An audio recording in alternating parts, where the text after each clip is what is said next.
the one y'all are. You ready for this war and to become an officer? Come. When that shit drop, you step all the way on they Step up.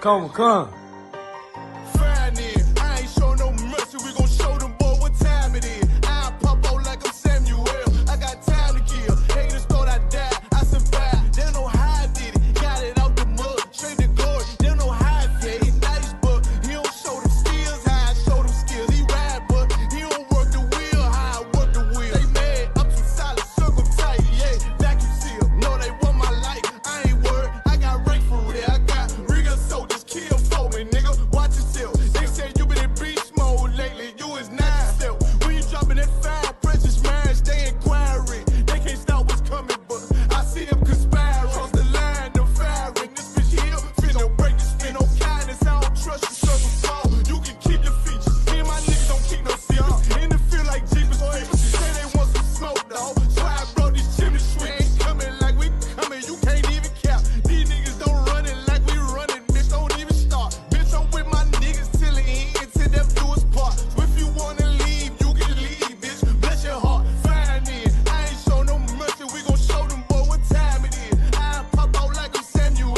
I got time to kill. Haters thought I died, I survived. They don't know how I did it, got it out the mud, straight to glory. They don't know how I feel, he nice but he don't show them skills, how I show them skills. He ride but he don't work the wheel, how I work the wheel. Ooh, I got a man, circle tight, yeah, vacuum seal. I heard they want my life, I ain't worried, I got rate for real. Take over in effect, yeah, I'm fully focused. You might not see it on me, just know it's women, that bitch fully loaded. Ooh, yeah, we up and rolling. Told them I need major motion. Think I'm joking, I'ma school them niggas like they baby Jody. Got it out the dust, now I'm too clean, don't know why they hate me. What you want out life, dawg? Guns and butter, baby boy.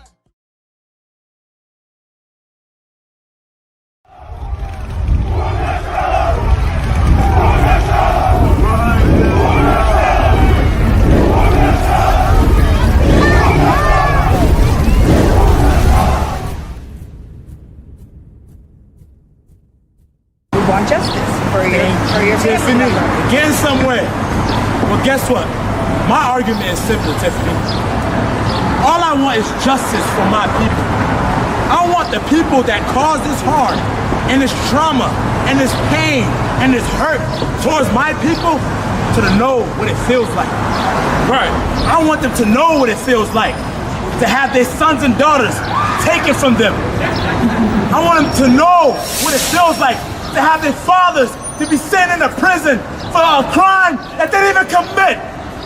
I want them to know what it feels like to see their mother on drugs, man. And that is justice according to God. You gotta come back to your God. In America, the white man can sell all the drugs he wants to. As soon as he feels like it, he'll legalize crack.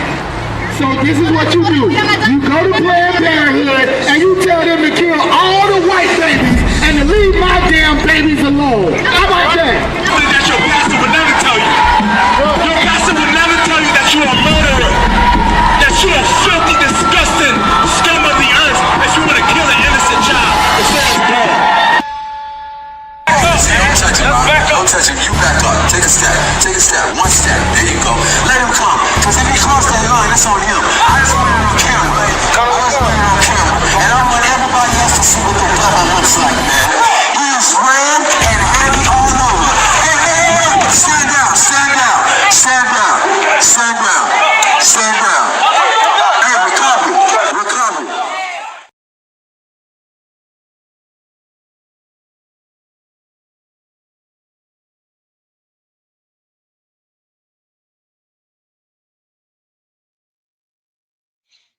Yeah.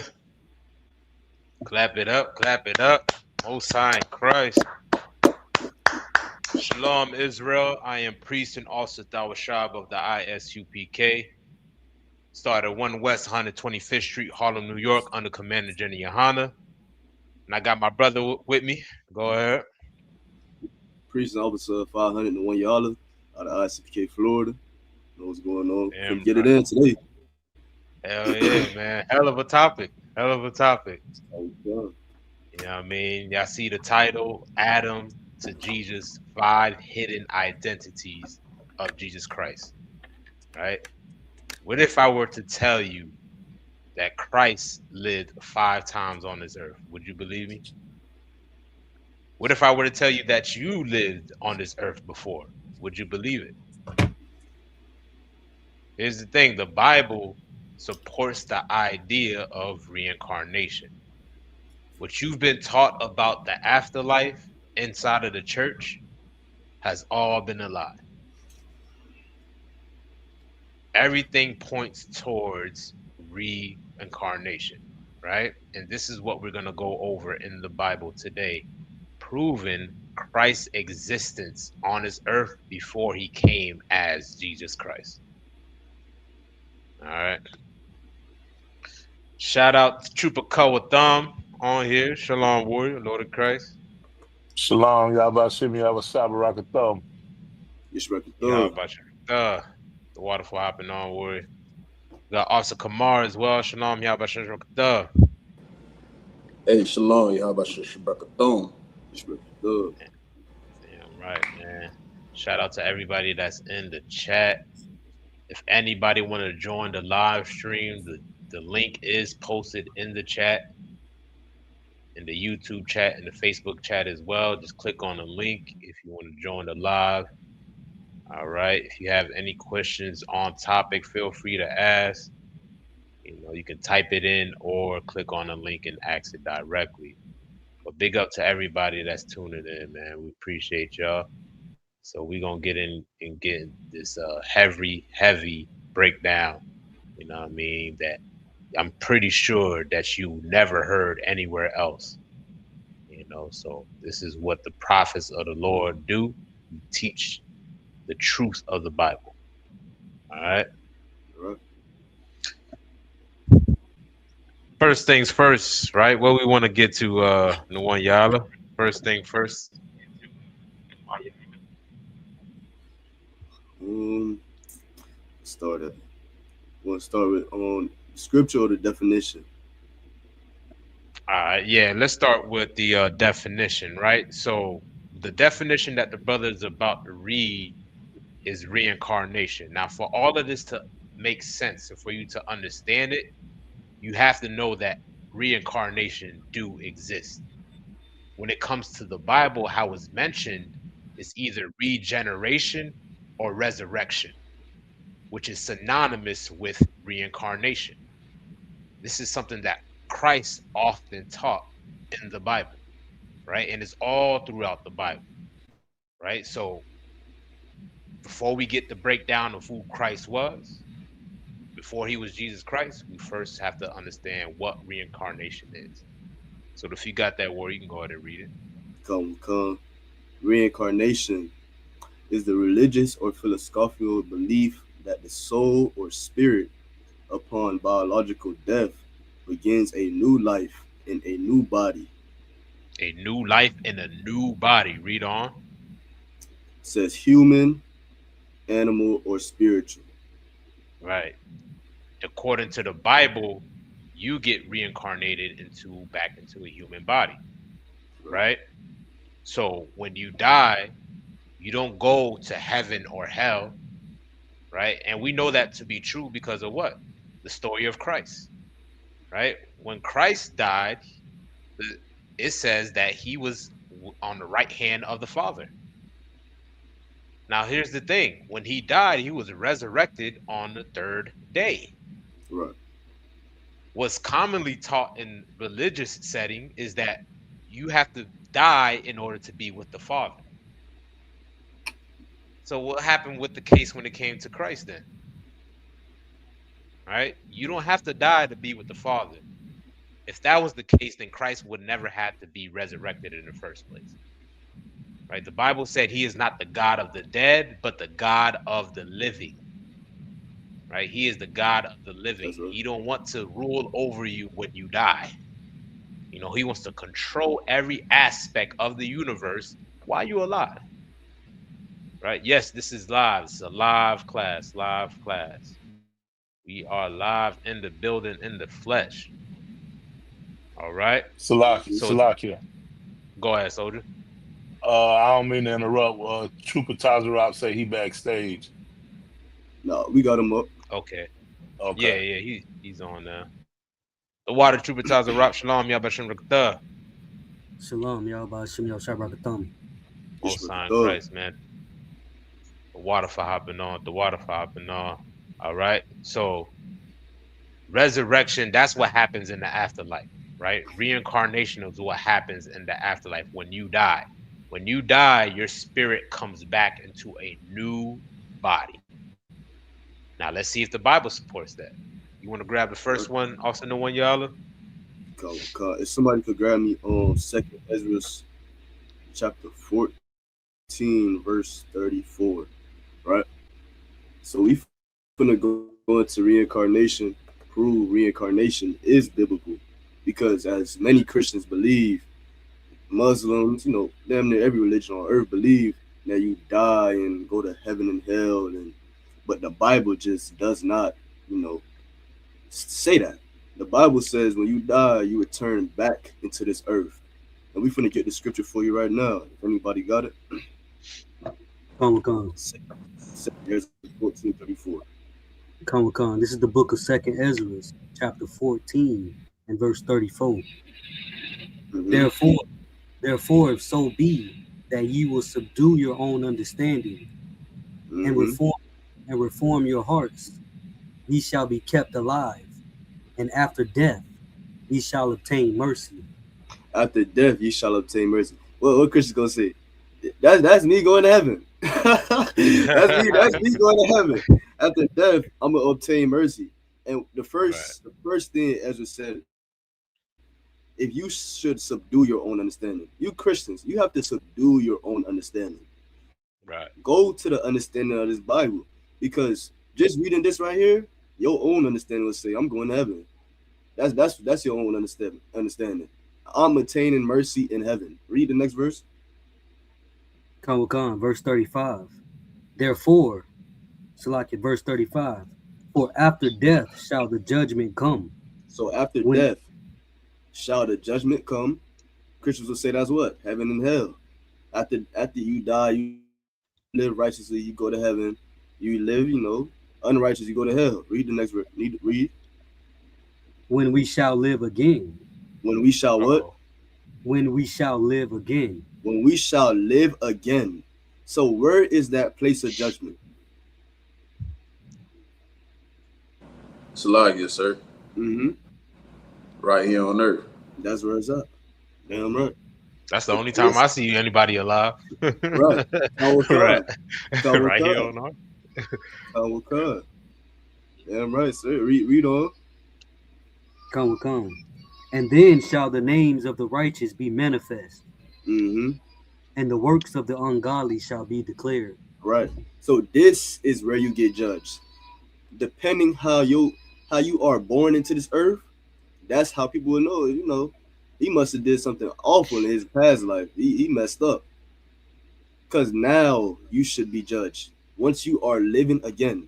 After that body goes into the dirt and feed the worms, that soul goes back into a new body, and you will live again, and then you will be punished or receive glory for what you have done in your prior life. Right. Damn right. If I could just to chime in, because what you're saying is so heavy. It's even what you just broke down right now is even explained in nature. Right? There's not, in order for a new onion to grow, the old onion has to die. Right? A potato is the same way. Right? You start to see sprouts growing from that onion that's decaying and dying. Right? Life don't begin until the old dies. That body, the physical dies, and that's where the new comes up. Right? And it happens through life. Right here on earth, right? You was gonna say something else, Kamar? Khan, sir, I'm about to say what you're bringing out is so heavy. It's also, it's also spiritual too. Like you can't bring about the new man unless the old man dies first. Like in order for you to live, in order for you to be made brand new, you have to put away your old ways. You have to put away, walking after your flesh, doing the things and doing the things of the world. Like you have to become new, and that's even true, you know, spiritually as well. Damn right. Yeah, damn right, boy. You know what I'm saying? And all of this is for us to do while we're alive. Even the things that you believe in. You have to restart your mindset and throw away the concept of heaven and hell and truly understand what the Bible speaks about when you die, right? All of that religious dogma has led our people to believe that we should just live life without caring what happens to us because we're going to go to heaven anyways. Like as if we shouldn't care about rulership or we shouldn't care about living a righteous life on this earth because when we die, we're going to be with Jesus. You know what I'm saying? That concept has destroyed us. When Officer Nwanyala just read, when you die, you're going to be reincarnated on this earth and you're going to get judged. That's when your judgment happens. Right? You was going to say something, Trooper Tazarop? I don't know if he was going to. I think I heard you say something. Salaki, this off the motherboard. Shalom, how about your truck? Hey, Shalom, how about your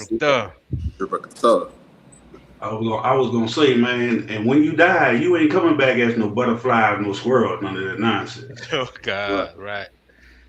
People believe, hey, I'm coming back as a butterfly or squirrel. What if you come back as a cockroach? You gonna get stepped on every day? Right. You gonna just keep on coming back. That's true. Right. That's heavy. You guys. Right. That Salaki, I didn't mean to cut you off. You wanted to continue on. Oh no, that's all I want to say because they believe in all that Egyptian stuff. Hey, I'm coming back as a dog. I'm coming back as a cat. Like that's nonsense, man. You coming back the way you was before. Whatever tribe you from, you coming back the same way. You a Judite, you gonna be a Judite. You ain't coming back as no Edomite, no stinking ass African or none of that. You coming back what you was, part of that tribe. You got it. Damn right, sir. Damn right. You know what I mean? Like there's many beliefs out there. There's many religious beliefs out there that will say when you come back and they may believe in reincarnation, but they say when you come back, you come back as an object or an animal or a fly or an insect, right? When the Bible does not support that theory, right? That actually transitions into our next verse in Ecclesiastes chapter 1, and we'll get verse 9. Proven that when you come back as a person. You die a man, you come back as a man. You die a woman, you come back as a woman. Right? This is the system, the cycle of life that the Most High has set up. Was there anything else you wanted to continue to bring out, Austin the one y'all, or do you want to grab the next one? That was it. All right, Most High in Christ. Let's get Ecclesiastes 1 and 9. Cons being born again.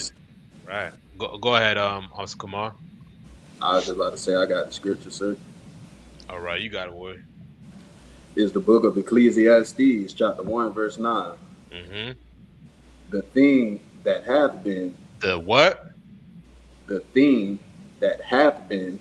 The thing that have been, right, that existed, whether in the past life or in the present life.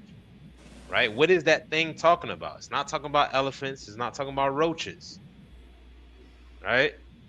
What is that thing that it's talking about? Let's get 6 and 10 real quick. 6 and 10 real quick. Come on, I got it, sir. Go ahead. The book of Ecclesiastes, chapter 6, verse 10. Mm-hmm. That which have been is named already. Is named already, which have been, which exists, what continues to recycle on this earth. Read on. Con. And it is known that it is man. It is what? It is man. No, it's an animal. It is man. A butterfly. It is man. That's what the Bible perfectly explains. Right? That's the process of life. Right? Go back to 1 and 9.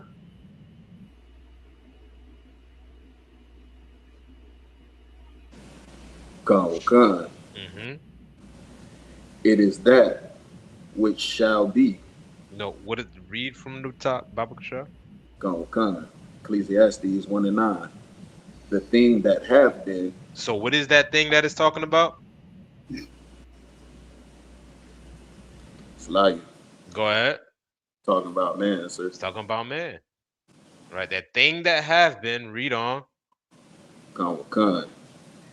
It is that which shall be.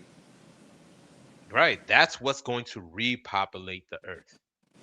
Right, when you die as a man, you come back on this earth again. And you'll be born as a new creature, as a newborn, into a new body. And it just recycles itself. Right, this is how God set it up to be. Right, read on. Con. And that which is done is that which shall be done. Right, that thing is still talking about man. Right, there's nothing new on this earth, and the Bible's about to say that. Read on. Con. And there is no new thing under the sun. There's no new thing. The thing that is talking about again?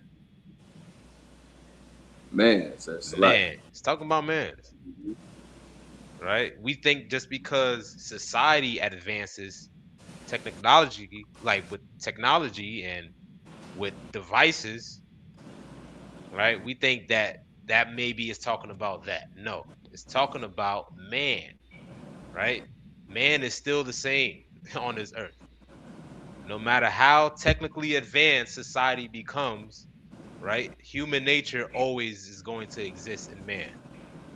You know what I'm saying? Because this is the same thing that recycles back over and over again on this earth. Right? There is no new thing under the sun. Is there anything more than that? So like it said, that's the end of verse 9. What verse 10 say? Okay, verse 10. Is there anything whereof it may be said, see, this is new? It hath been already of old time.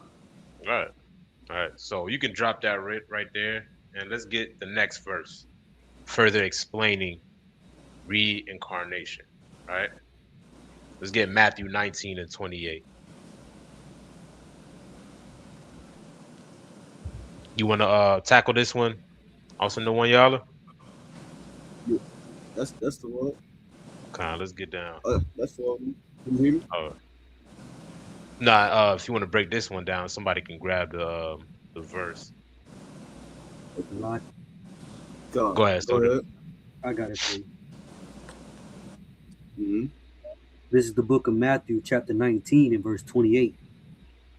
And Yahushua said unto them, Verily I say unto you, that ye which have followed me in the regeneration. In the what? In the regeneration. Oh, that's a key word, the one, y'all. What you think? Go ahead. This who is Christ talking to right now? Salaki. He's talking to the disciples. He's talking to the disciples, right? So what does this mean? This means Christ taught reincarnation. Christ taught it.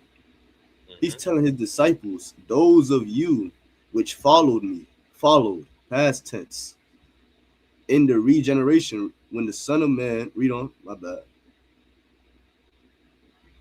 Come, that ye which have followed me in the regeneration, when the Son of Man shall sit in the throne of his glory, ye also shall sit upon 12 thrones, judging the 12 tribes of Israel. Right.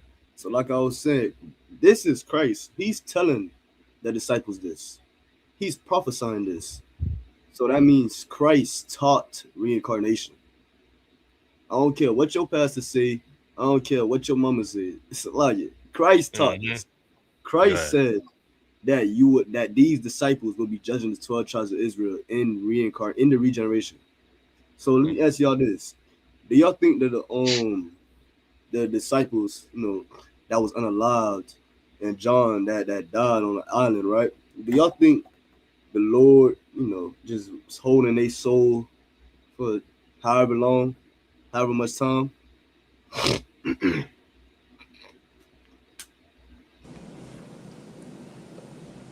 Sir. Uh, because in the regeneration, meaning they're coming back in a new body. They're not coming back in that same body that they had as Paul, Peter, Luke. They're not coming back in that same body. They coming back with a new body, with the same spirit, with the same soul. They coming in the regeneration to judge the 12 tribes of Israel, to sit on 12 thrones for what they have done, for the sacrifice they made with Yahushua. And so, like, if I may, sir, if we make that same sacrifice, we could be judging those same 12 as well, sir. Damn right. Damn right, boy. You know what I'm saying? That's heavy. You know what I mean? Like, those brothers that he was speaking to, right? He let them know that they're going to come back, right? How they're going to come back in a new body. Their spirit is what goes to the Most High, right? They teach that don't we teach that your spirit is energy, right? What does science say about energy?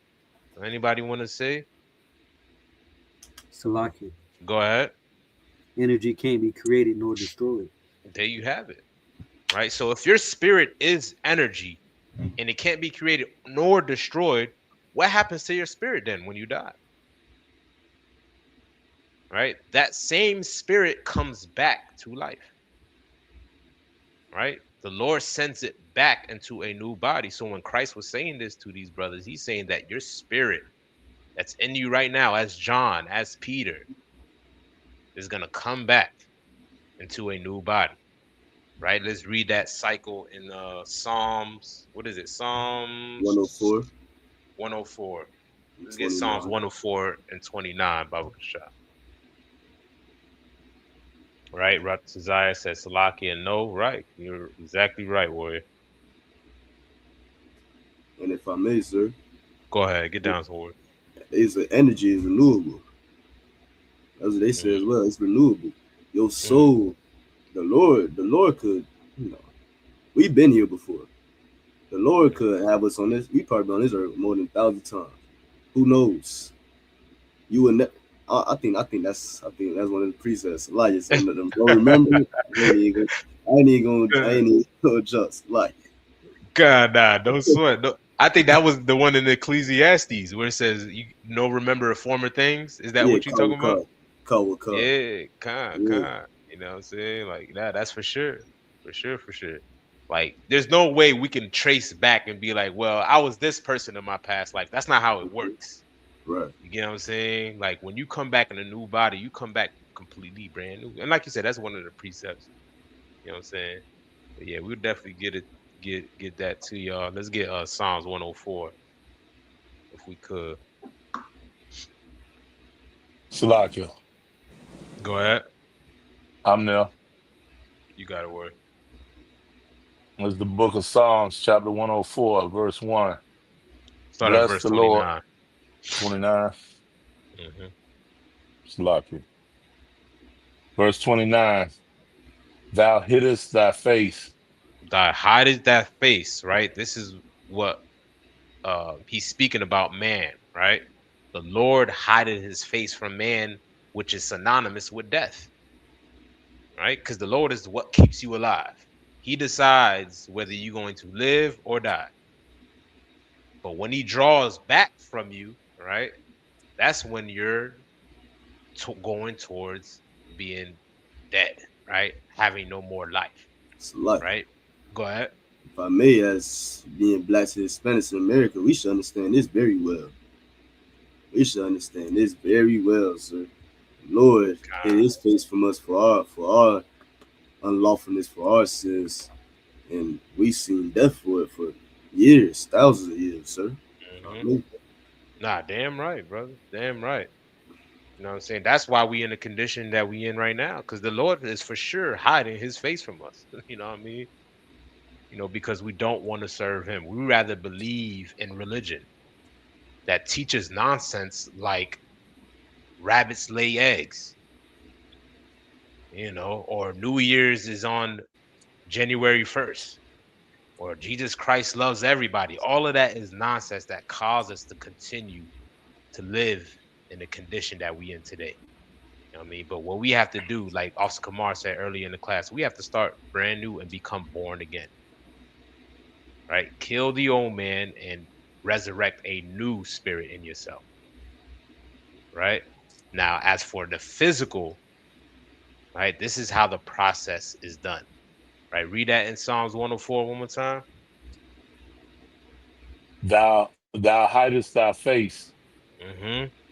they are troubled. Thou takest away their breath, Thou takest away their breath. Read on. they die. They do what? They die Read on. and return to their dust. Mm-hmm. Your body goes where when you die?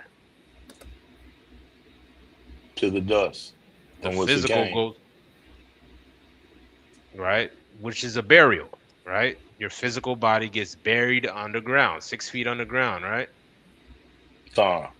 It's not when you die, your physical body goes up to the Most High as well, too, right? It stays in the earth. Read on. Verse 30. Thou sendest forth thy spirit, Mm-hmm. they are created. Right. They do. The Lord does what? They are created. He sends forth his spirit, and this is how you become reborn on this earth, right? When you die, your spirit goes up while your body lays in the ground. The Lord is the one that sends that spirit back on the earth as a newborn through pregnancy, right? And this is how you become reincarnated, right? It's like the cycle of life, or if you want to make it similar to the water cycle with condensation, right? The water evaporates, the mist goes into the clouds. That same mist starts to become heavy with moisture. That moisture comes back down in the form of rain. And it just repeats itself, a full cycle, right? That's the same thing with your life. When you die, your spirit goes up to the Most High. The Most High sends it back into the baby, and you come back as a newborn, right? I remember I seen a video, and if anybody's seen this as well, let me know, where it showed the exact moment when a sperm cell penetrates through a woman's egg, right? And they show the microscopic viewpoint of it. And during that process of the sperm going through that egg, there's like a quick flash that's shown. You ever seen that video? That's You heavy. never? Con, sir. You seen that, Officer Kamar? Con, sir. Yeah, Salaki, I remember you told me about it, about the video. I went and seen it for myself, and I remember probably like a couple months or so after it, I seen a post on World Star Hip Hop, talking about the same thing on social media. God, Most High in Christ, man. I should have. Let me see. I'm gonna try to see if I can get some videos up while we do this, but I should have had it in queue. But yeah, that's exactly how it goes, right? It can be in that exact moment where that life comes back, because this is how the Lord developed the process to be. Right? When you die, your spirit goes up and he brings it back down, like we're just reading right now in this verse. David is explaining that process, the life cycle. Right? Any more on that? Another one. If I can, Salakia. Go ahead. Oh, what y'all bringing out is heavy, because everybody think when you follow all these false religions, false philosophies, you always think you're gonna come back as animals and all this. Y'all don't never say I'm coming back as a plant. A plant got life. You don't say I'm coming back as grass. Grass got life. That's why I grow again. That's like, if you coming back as a goddamn animal, that's like you saying I'm coming back as a tire. The tire caught a flat. I'm getting rid of this tire. I'm coming back as a tire. Right. Like this the problem when you following all these false philosophies and following all these fake religions. You believe anything, and you don't know the Bible even when you read the Bible. Because the Bible don't say nothing about you coming back as no plant, coming back as a butterfly, coming back as a squirrel. Now you a squirrel running across the power line and get shocked again. Like you like a cat. What they say? Cat got 9 lives. You done lost all 9 of them. What you gonna come back as next? Right. You got it. Damn right, sir. You know what I'm saying? Like it says in what First Corinthians, I would just quote it, First Corinthians 15, right, where it says, the Lord created terrestrial beings or terrestrial bodies and celestial bodies, right? He created all kinds of sorts of creatures according to their kind. The fish for the fish, right? Gator for a gator, a horse for a horse, an animal for an animal, man for man. So as a man, when you die, you're gonna come back as a man, right? You're not gonna come back as a creature that you never once were. You know what I'm saying? Because God created each creature for their own glory, for their own purpose. And for man, this is how our cycle is done. Right? Hey, When you Salakia, die. one more time. Yes, One yes, more sir. time, Yes, sir. Salakia. Nah, it's too I wild. got into it with one of my younger brothers. I said, so you gonna come back as a mosquito every day to get swatted? You gonna come back as a fly? Like, come on, man. That ain't what they were talking about. All right. You gonna be in the same body, a human body like you was before. You ain't gonna be no damn squat, no fly or no squirrel or none of that. Right. You ain't gonna be no rabbit. You know how much the YT man hunt animals? So you just won't come back to get hunted every day again. Right. Right. You got it. Right. Right. You know what I mean? And we do got a question in the chat real quick. Trooper Ratazar says, Salakia, I have a question.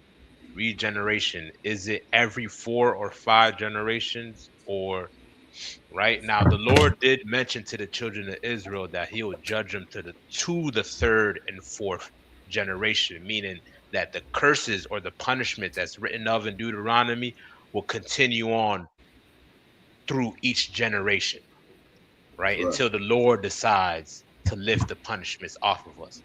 Now, as far as us coming back and being reincarnated, the Lord determines what generation you come back in. It could be the 4th, 5th, 6th, 7th, 8th, 10th. That's up to the Lord. You understand what I'm saying? The thing is, you do come back.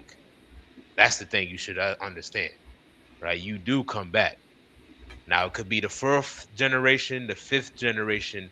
That's up for the Lord to decide. Or he can prolong it to make it the 7th generation.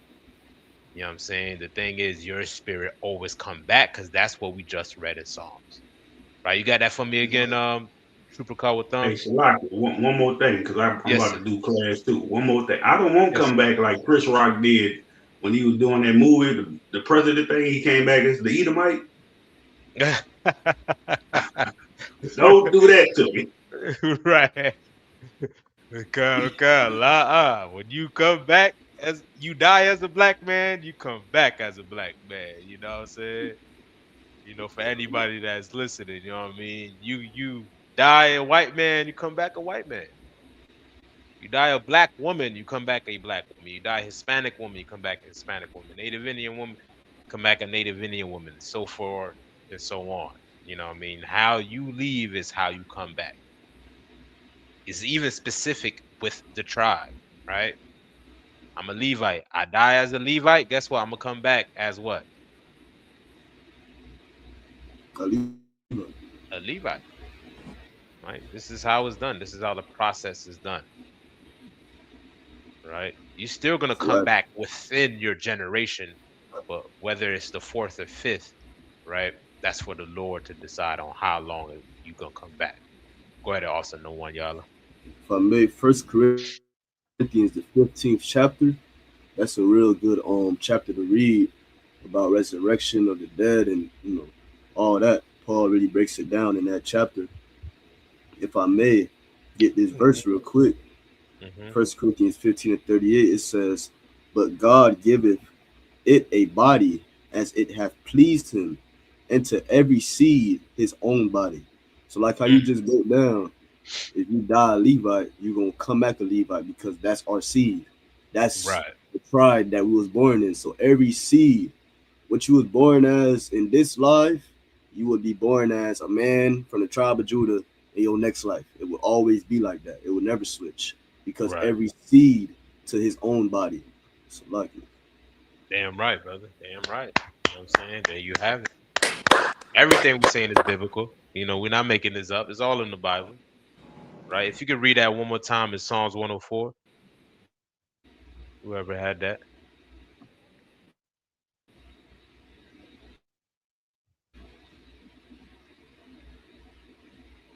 Or if somebody else can grab it. I don't know if he's still with us. Salakia, what was the scripture? Psalms 104, verse 29. Khan, I got it for you right here. Go ahead, Soldier. This is the book of Psalms, chapter 104, and verse 29. Thou hidest thy face. They are troubled. Thou takest away their breath. Mm-hmm. They die and return to their dust. Right. Read on. Verse 30. Thou sendest forth thy spirit. They are created, and thou renewest the face of the earth. He does what? Thou sendest forth thy spirit. They are created, and thou renewest the face of the earth. Right. This is how the Lord does it. This is the system, the design that he has set up for when you die, you become brand new in a new body. The cycle that the Lord has set up. Right? This is what David is explaining right now in the Bible.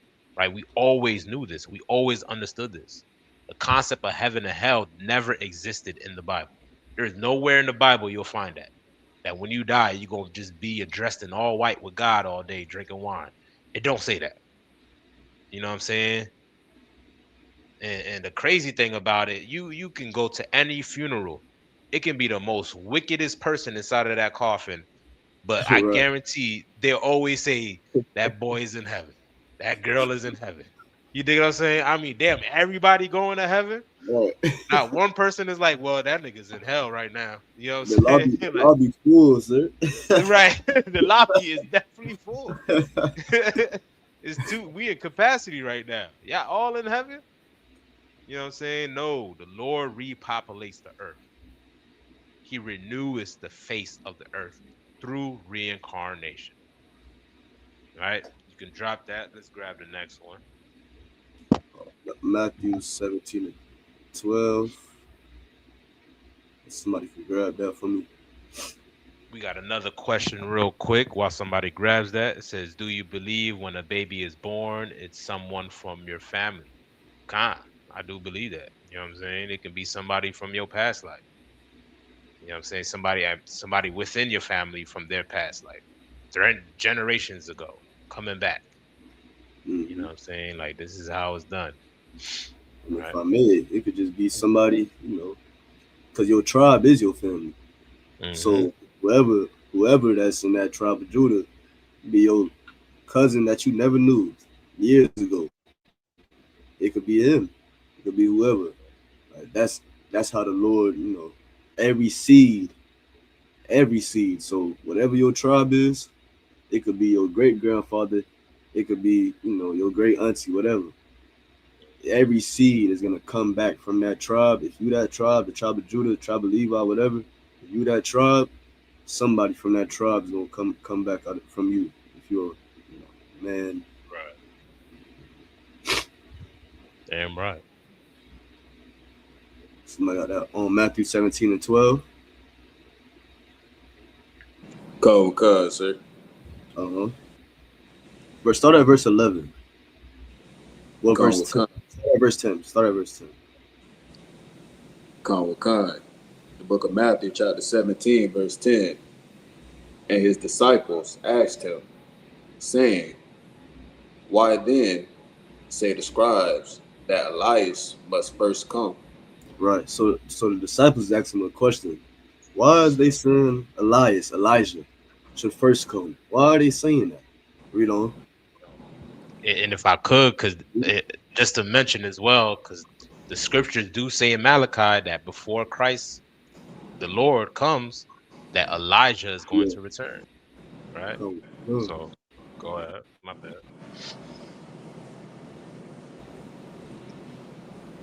Verse 11. Come. And Yahushua answered and said unto them, Elias truly shall first come and restore all things. But I say unto so how wait, real quick. How can Elias come if he was already dead?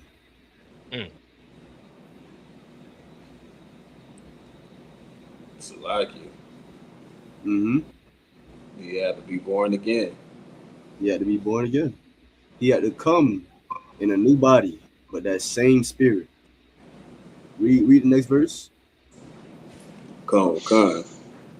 But I say unto you that Elias is come already. Damn. Read on. Come. And they knew him not. Why did they know him not?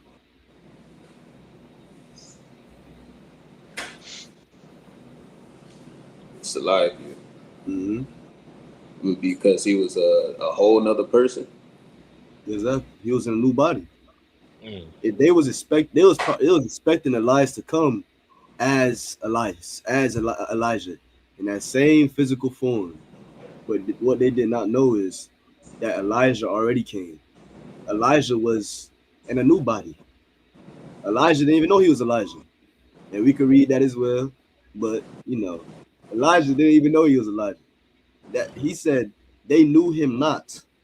They knew him not because he came in a new physical form, in a new body, but that same spirit. Read on. Come. But have done unto him whatsoever they listed. Exactly. But done whatever they wanted. They did to him whatever they wanted because they just thought, it's just a regular nigga. Just a regular, another regular Jew. Another one. Let's do whatever we want with him. That's what they thought. But little they didn't know that was Elijah. That was a prophet from old. Just like today, how they unalive us today, but they don't know that we are prophets from old. They see us on the street corners, they don't know that we prophets of old. They don't know that. Finish the verse. Come. Likewise shall also the Son of Man suffer of them. Exactly. That's it on that, sir. I think there's some more on that too, right? There's some more. Some more meat on that bone. What verse you on? That's verse 12. Come, that was in the 12. Reading this verse, Bible for sure. Come. Then the disciples understood that he spake unto them of John the Baptist. Oh. Right. Uh-oh. So Elijah is who? It's Elijah. John the Baptist. How? Right. If he's Elijah?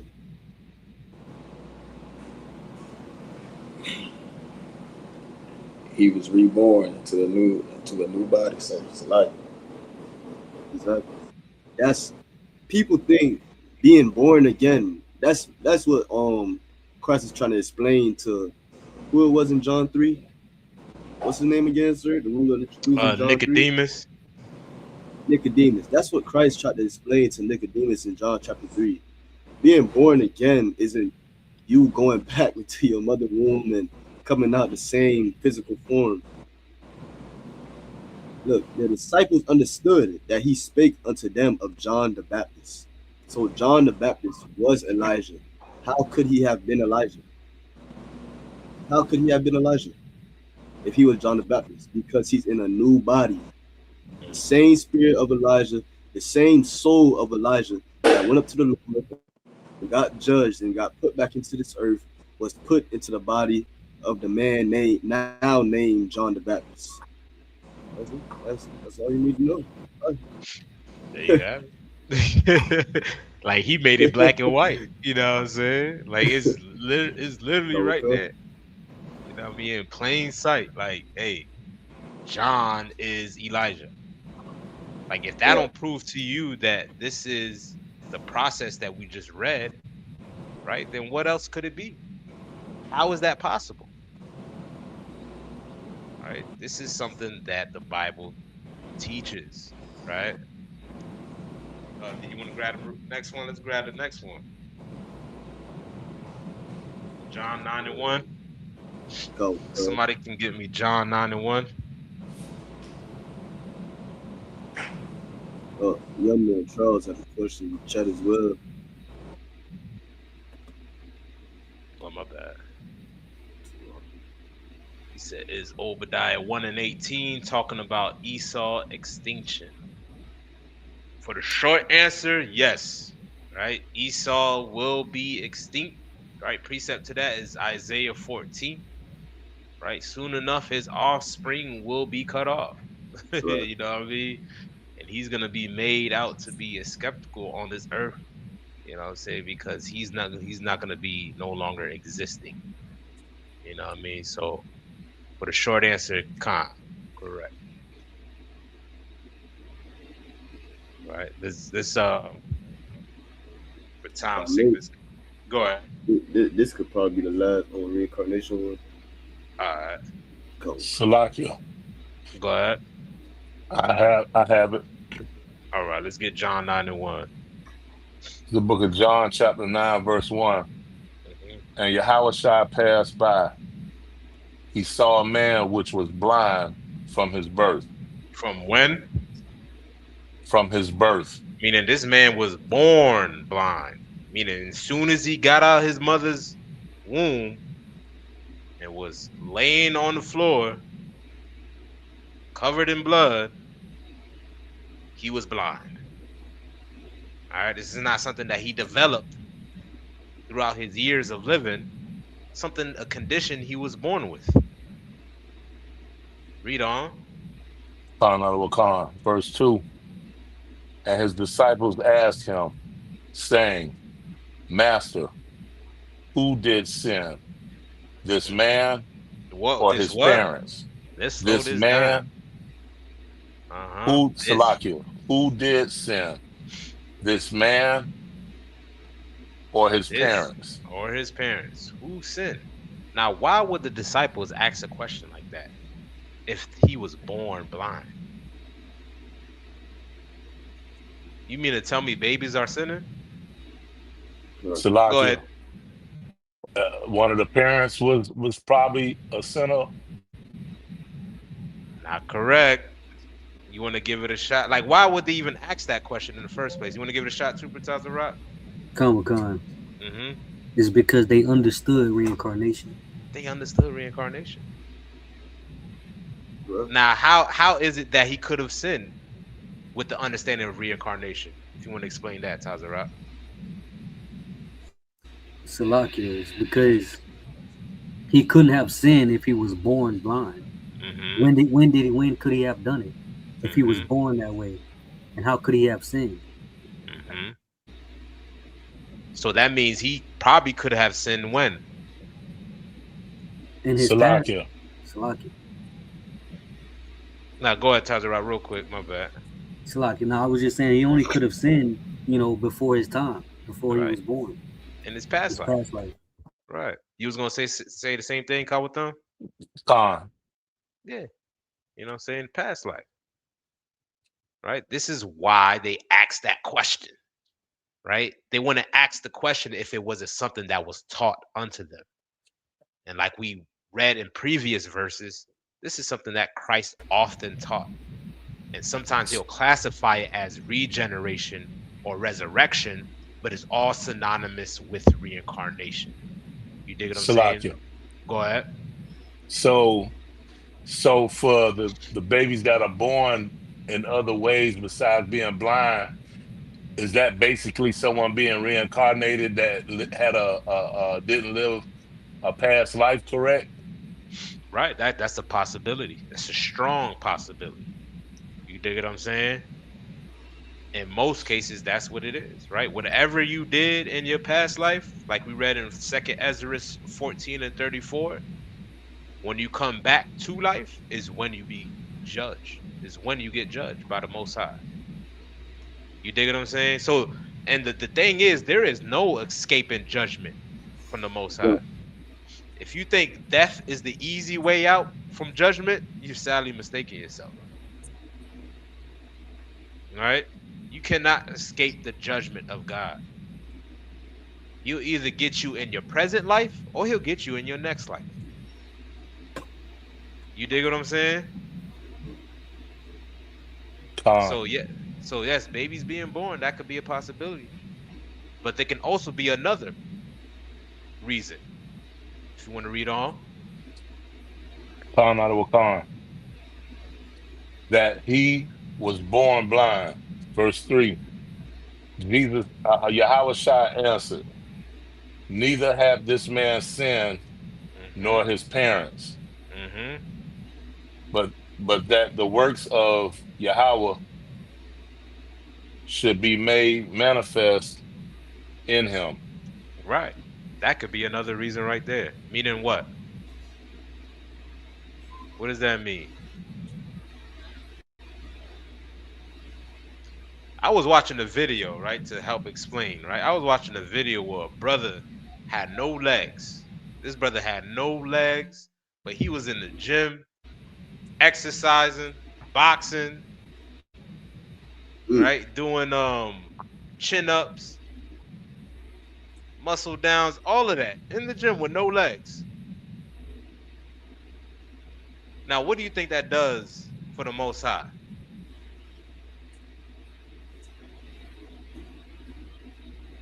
Salakia, sir. Go ahead. It glorifies the Most High. It glorifies the Most High. Amen. Right? So babies born with ailments and handicaps, right? Those babies are born with those conditions so they can fight through it. You understand what I'm saying? And all of that provides glory to the Most High. To show that, look, this man was born blind, but he's still in class though.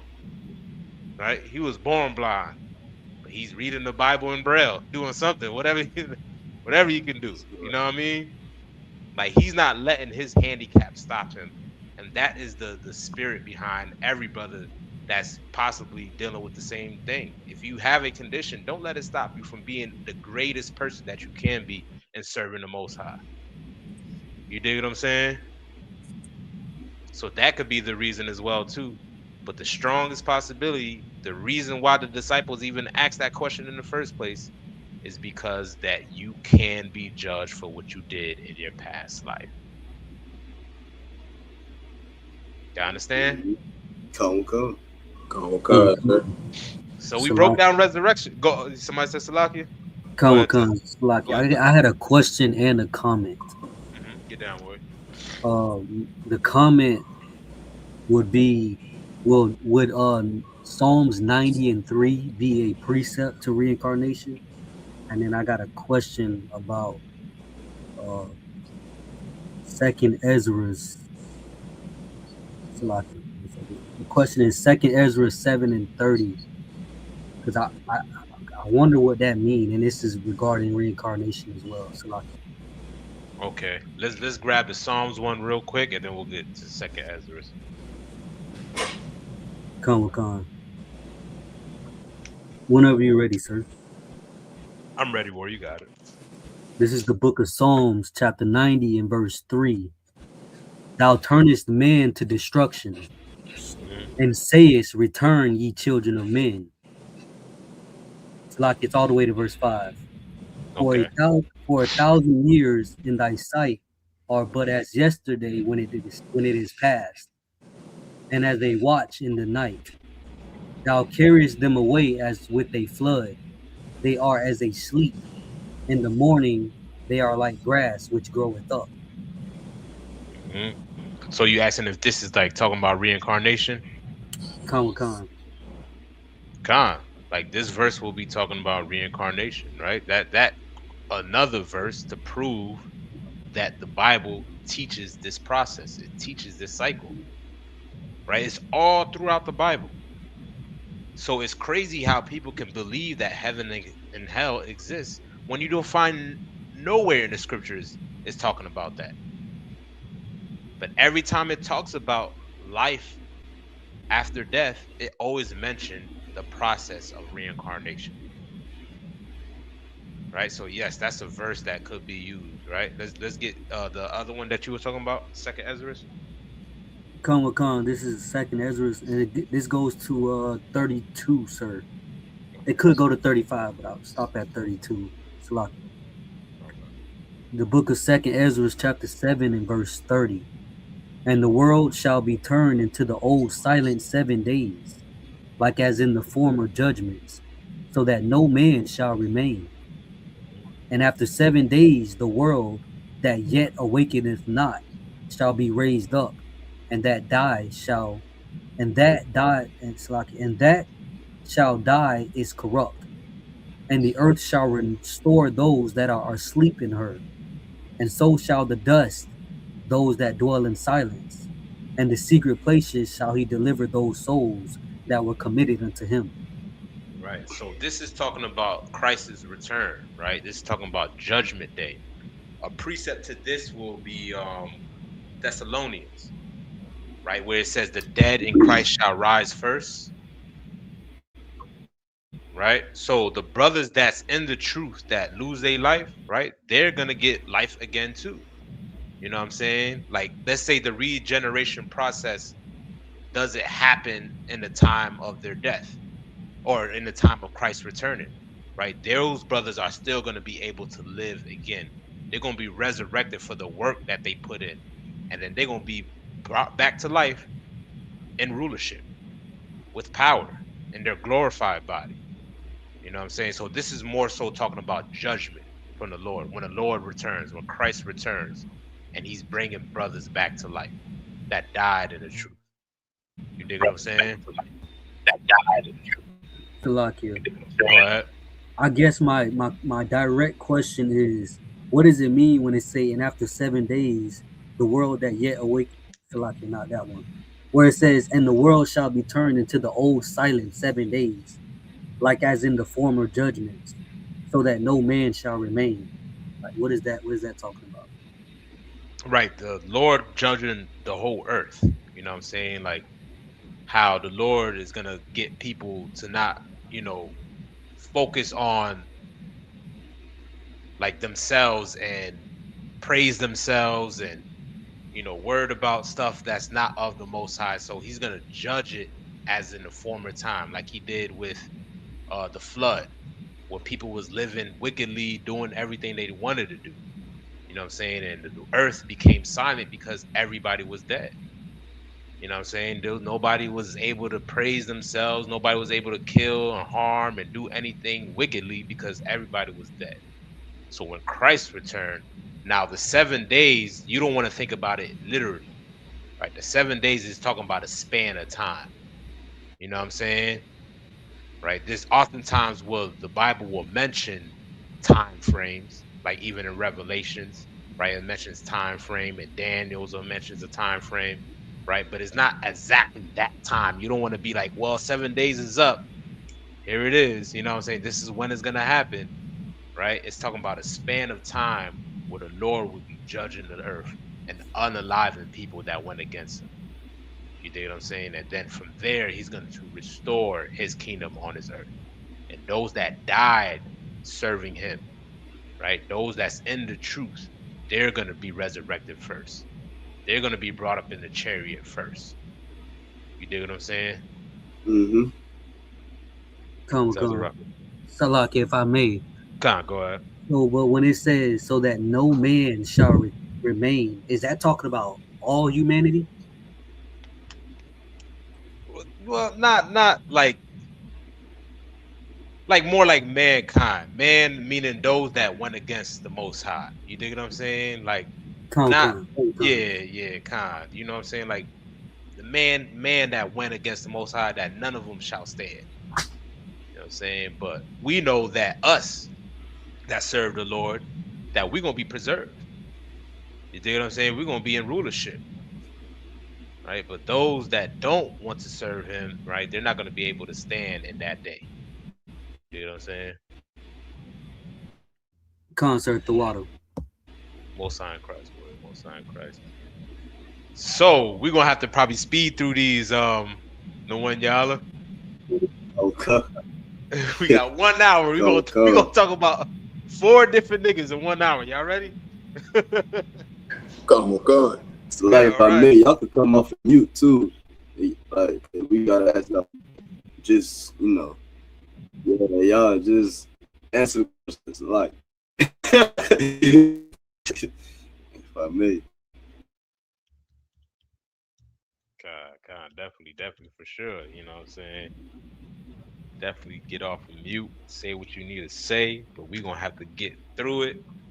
Let's go ahead and grab the first one, right? Who the first one in the list? Adam. Adam. I'm gonna prove how Adam is Christ. If you may, sir, on the first one. You grab the first one? All right. Let's get Revelations 22 and 13, Baba Kashad. I'll hold the precept for you. Okay, the water word. And if I'm going too fast, y'all just let me know. Y'all can unmute yourselves or type it in. I don't know if brothers taking notes. You should be taking notes. You know what I mean? Brothers and sisters should be taking notes, writing down everything we bringing out. You know what I mean? But if I'm moving too fast, let me know. All right, we're gonna kind of breeze through these because we're short on time. All right. Whoever got Revelations 22 and 13, you can go ahead and read. Come. It's the book of Revelation, chapter 22, verse 13. Mm-hmm. I am Alpha and Omega. Right, now we're about to prove that Christ, Yahushua Mashiach, who the world ignorantly calls Jesus Christ, was Adam in his past life. Christ was Adam, right? And in this verse, he says, I am what? I am Alpha and Omega. Alpha and Omega. That's the Greek alphabet. Alpha is the first letter in the Greek alphabet. Omega is the last letter in the Greek alphabet. Read on. Come. The beginning and the end. He is the what? The beginning and the end. He is the beginning and the end. He's just reiterating the same thing, right? He is the beginning, like the Alpha is the beginning, and he is the end, like Omega is the end. Y'all dig what I'm saying? So how is this possible? How could Christ be the beginning and the end? We know his end was as Christ. That's what he ended with, right? But how did he begin? Any more on that, Kumar? Come. That just a little bit. It just says the first and the last. First and the last. So let's see how he started. You got that for me, Ups in the one, y'all? Come. 1 Corinthians 15 and 45. Mm-hmm. And so it is written, the first man Adam. The first man Adam, right? He was the first in the truth, right? The first man Adam, read on. Was made a living soul. He was made a living soul, right? God gave him life by giving the knowledge of the truth, right? He was made a living soul. Adam is in the beginning. Genesis means beginning. Read on. The last Adam. The last what? Adam. Hold on. I thought Christ was the beginning and the last. Hold on. Do you mean to tell me there's 2 Adams now? No one y'all what's going on? There's 2 Adams. The last Adam. Right? Read on. Was made a quickening spirit. Quickening spirit, meaning quickening means giving life. Right? The last Adam that's able to give life is who? Who's the one that died so we can live? Salakia said. Go ahead. Christ. Christ. So why is it referring to Christ as Adam?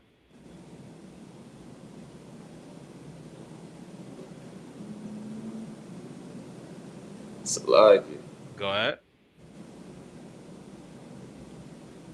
Because Christ is Adam. Give the brother air. You see how easy that was? See, you know, when you just say it, it just feels good to say, you know what I mean? Yes, Christ is Adam. The Bible just explained it to you right there. Right? The first time he came on this earth, he messed up. Right? He sinned against the Most High. Right? Lord gave him the law, statute, commandments to live by, and he broke them. So what he had to do is come back to restore that. And he came back as Jesus Christ. So the first time he was Adam, the last time he came as Jesus Christ. Now he gives life. Now he teaches us how to keep the commandments, giving us the spirit of the law, the meaning behind every law that's written in the Bible, and how to properly fight against our flesh so we can keep it. That's what Christ came to do. All right? As Adam, he broke it, giving life. As Christ, now he gives life. The last Adam gives life because Adam is Christ, right? We drop that. We can grab the next one. Kamar, grab me Hebrews 7:27. Kawathum or Tazarop, are y'all still here? I'm here. I'm here out of one. Okay. Kawathum, hold 2 Corinthians 5:20. Hold on. Read what you got. If you could get that. Right now. Kawathum. Kamar, read Hebrews 7:27. The book of Hebrews, chapter 7, verse 27.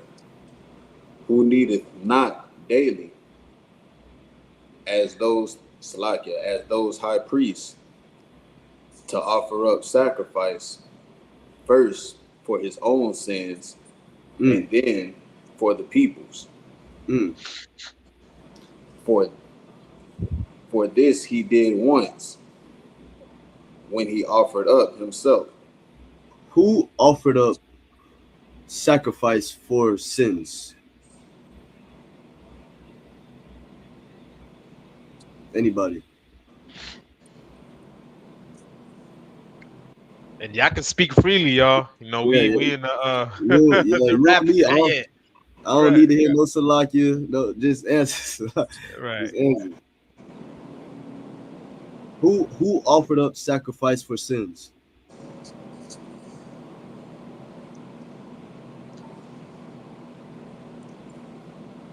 Time's sake, you might have to give him an answer. The one you Christ offered up sacrifice for sins, right? Read the verse from the top, Kamar. Go. Hebrews 7:27. Who needeth not daily, as those high priests, to offer up sacrifice first for his own sins. Did Christ sin? Kamar. Lies. So what does it mean first for his own sins?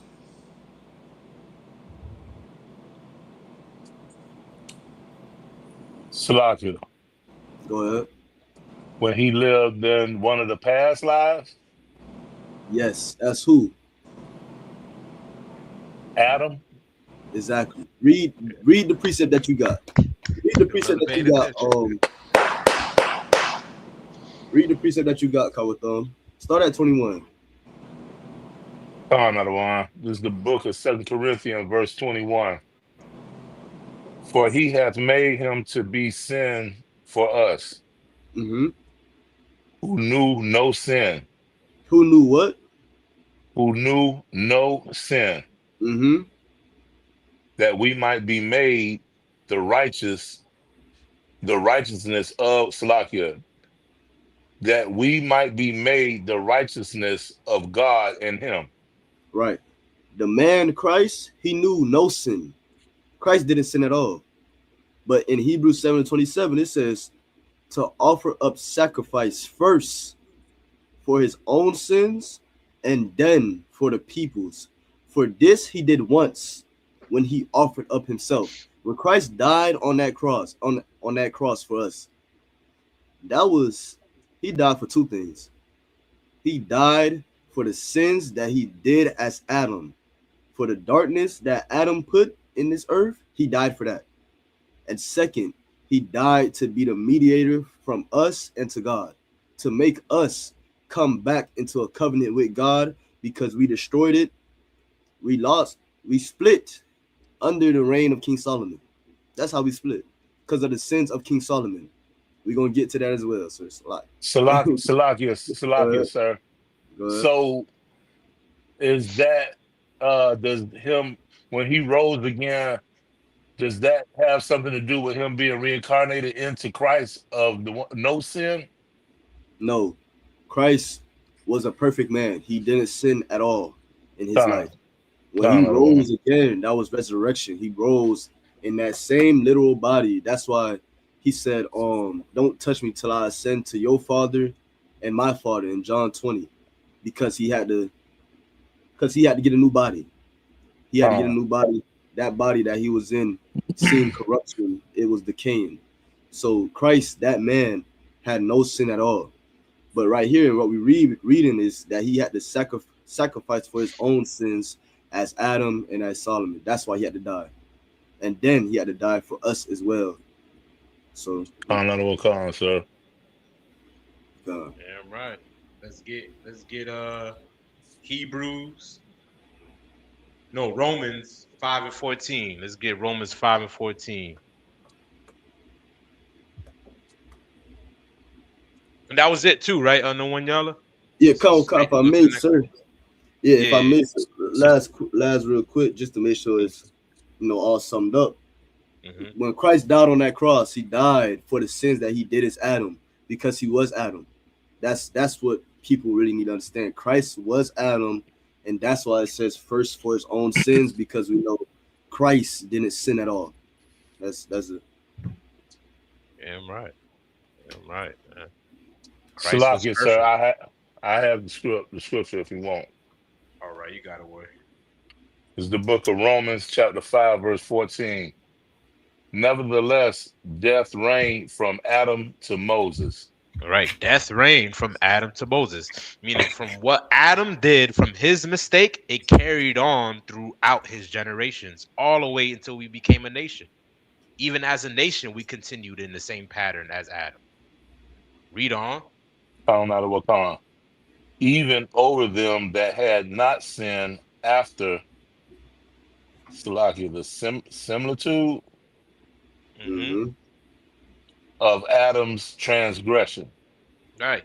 Even over them, right? They have not sinned. Right? Read on. Who is the figure of him that was to come? Right. Which is talking about who? Christ. How we know that's talking about Christ? Because we spoke of it when it said from Adam to Moses. Right. From Adam to Moses. Right? And the thing is, Christ did not sin.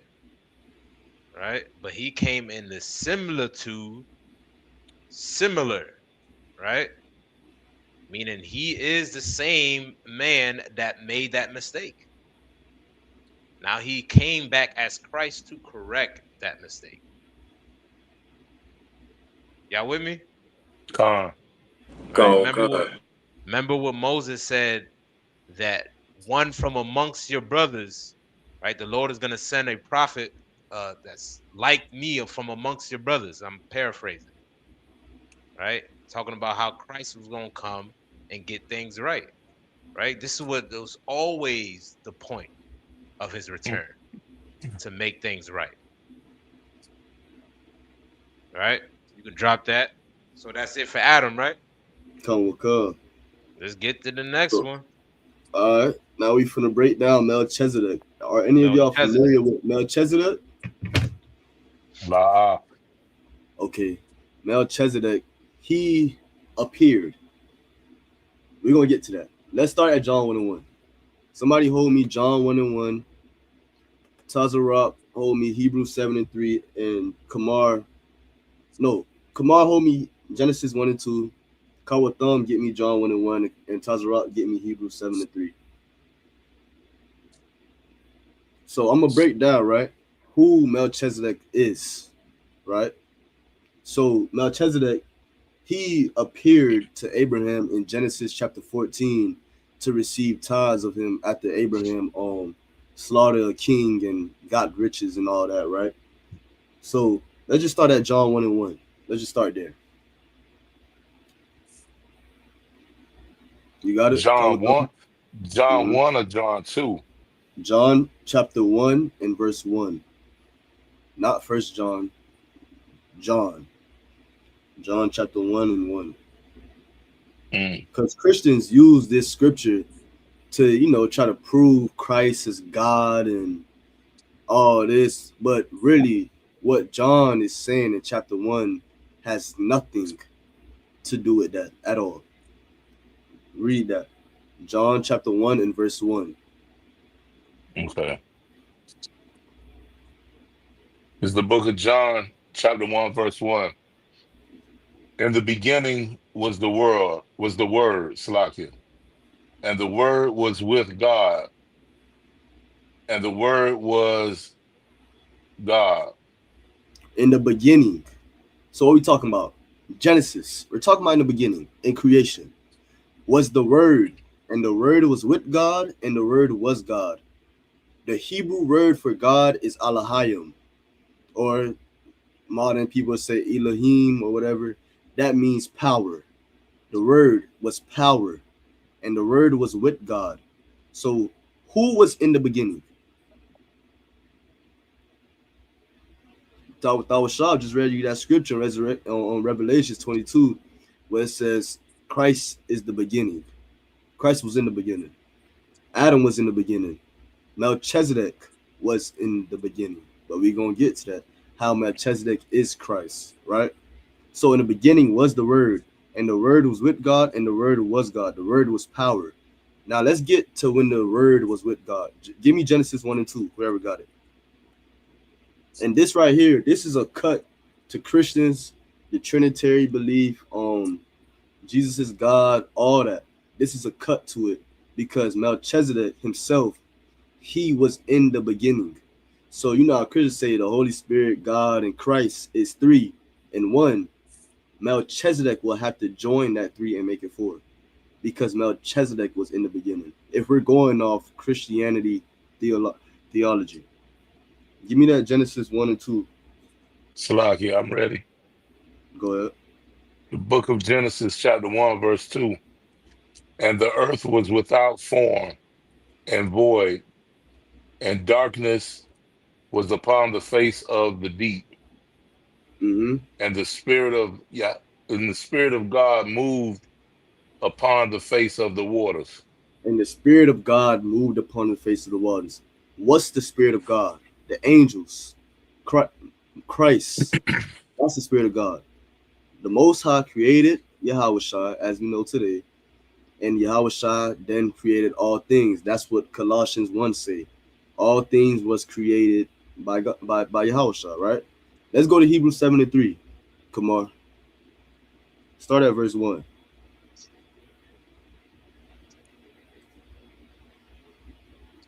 You there? Sir, I'm here. Go ahead. The book of Hebrews, chapter 7, verse 3. Start at verse 1. Verse 1. For this Melchizedek, king of Salem, priest of the Most High God, who met Abraham returning from the slaughter of the kings. Right, stop right there. Tazarok, give me Genesis 14 and 17. If you still with us. Read on.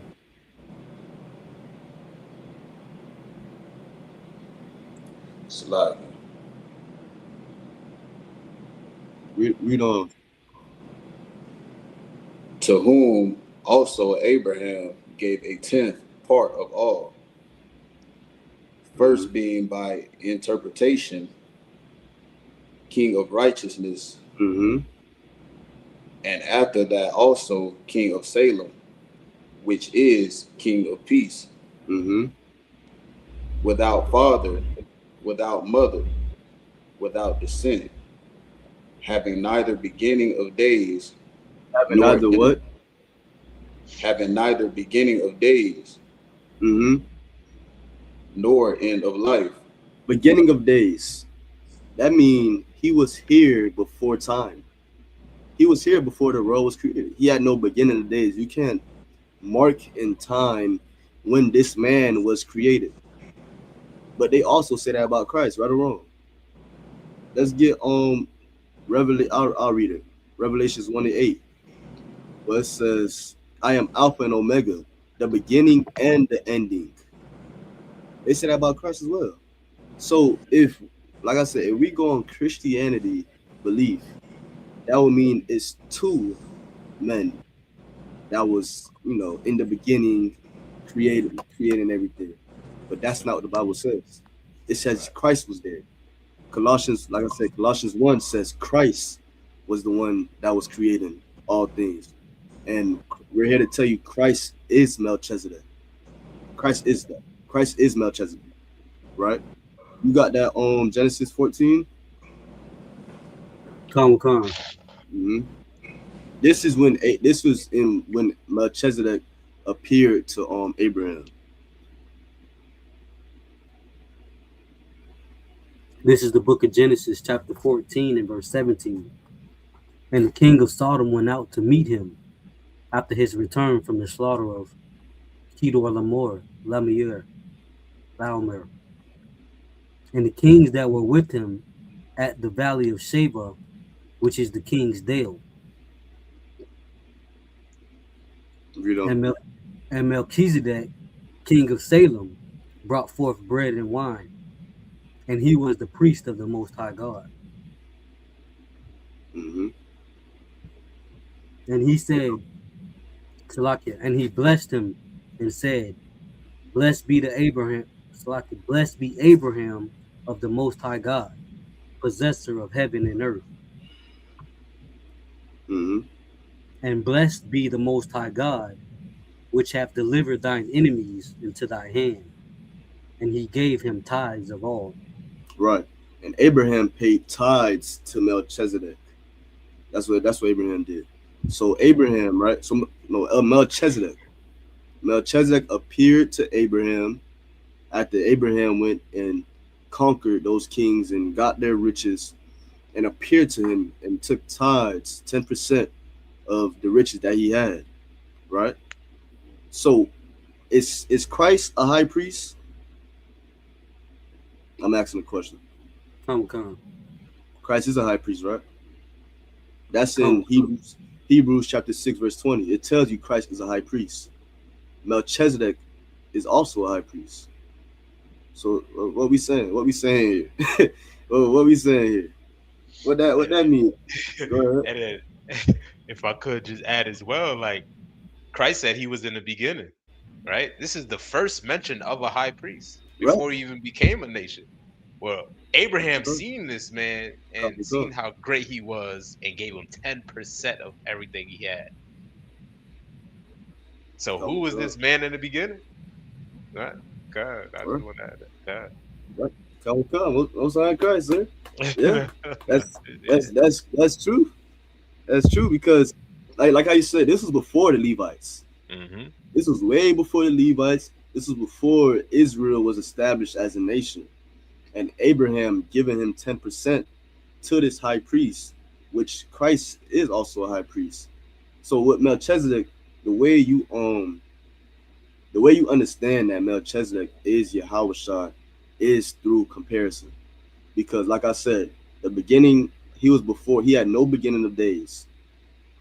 Christ tells you himself he is the beginning. He was in the beginning. Christ tell you that.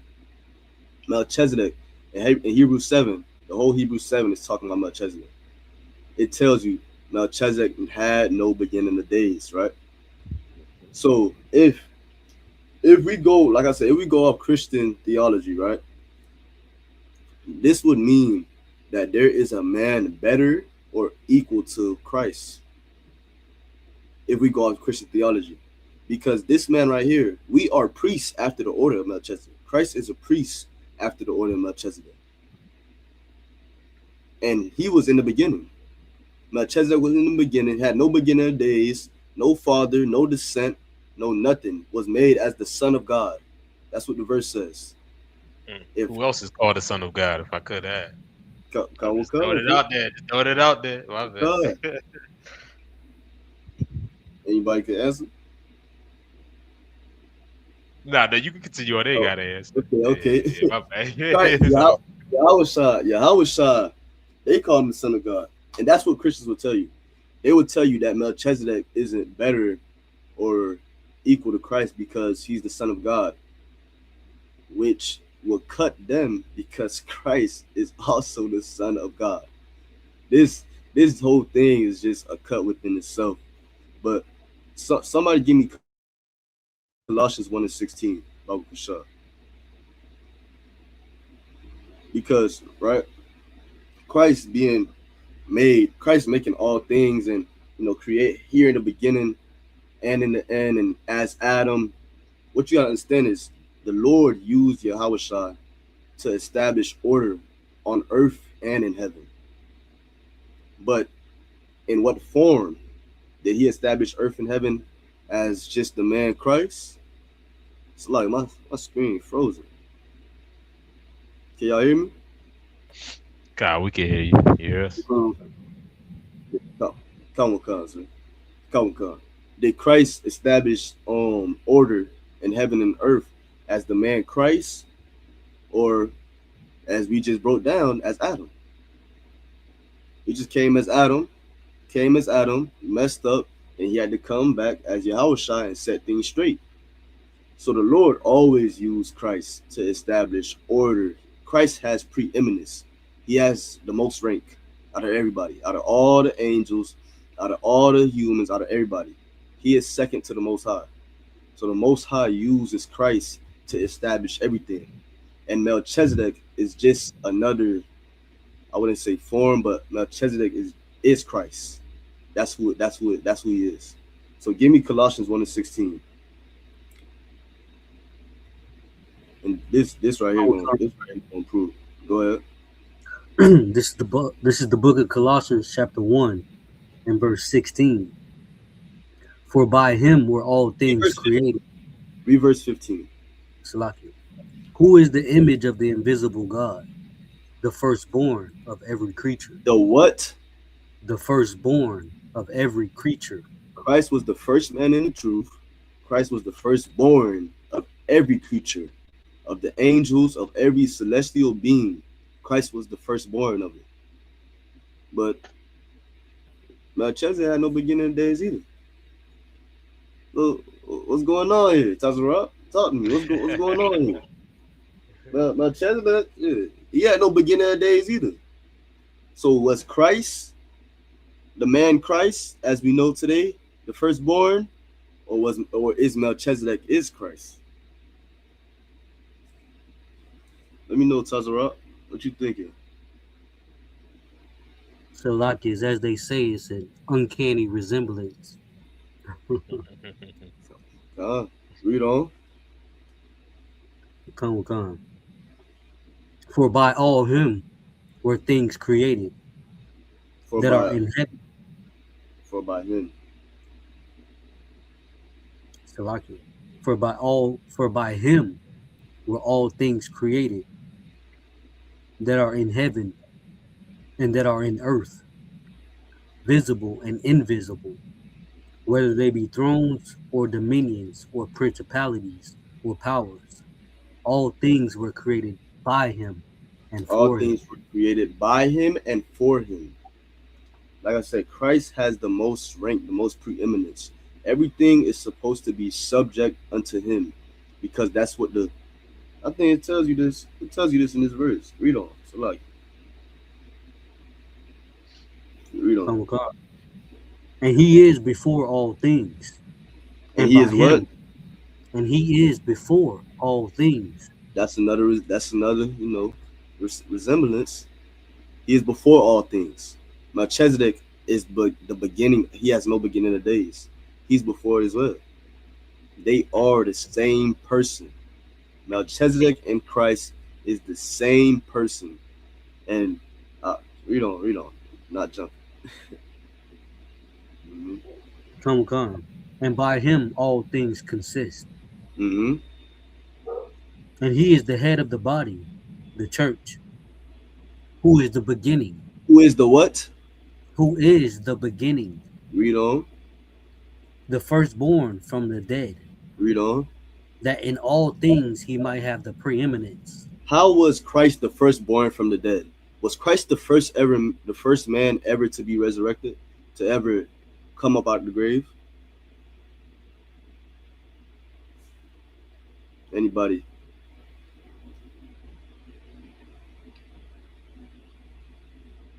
Oh, I'll give it to you. No, Christ wasn't the first man to come up out the grave. The firstborn of the dead is spiritual. Christ was the first man in the truth. As who? As Adam. That's how he's the firstborn of the dead. Because he was the first man ever to be in the truth. What it says, Adam was made a living soul. The breath of life was put into Adam. And that is Christ. Christ is Adam. So Christ is the firstborn of the dead because he is Adam. Adam was the first man to ever be in the truth. Adam was the man that was taken up from the dust of the earth to be made alive. Read on. Wait. That in all things he might have the preeminence. That in all things, this is why he's the firstborn of the dead. This is why he's the beginning. So in all things, in everything, in every category, he would have the preeminence. He would have the most rank, the most authority out of every creature. That's why. Read on. Come. For it pleased the Father that in him should all fullness dwell. Should all fullness dwell. Not a little bit. Not let's just let Melchizedek be a whole other person and let him have no beginning of days and create everything. Like, no. All fullness. Every single thing would be, what to say? For it pleased the Father that in him should all fullness dwell. In Christ should all fullness dwell. Read the next verse. Come. And having made peace throughout the blood of his cross, by him to reconcile all things unto himself. Stop. What does it mean to reconcile something? Salakia, sir. To fix or correct it. To fix or correct it. Anybody else? Salakia. I mean, kind of what he said, but like to bring back the order in which things work. To bring back the order. It means to restore. That's what the word means. To restore all things unto himself. How can he restore all things unto himself if he didn't make all things? If Christ was just here one time on the earth, how can he restore all things unto himself if all things doesn't consist by Christ? Anybody can answer that? You can't restore something that you didn't once have. Christ lost it because of what he did as Adam.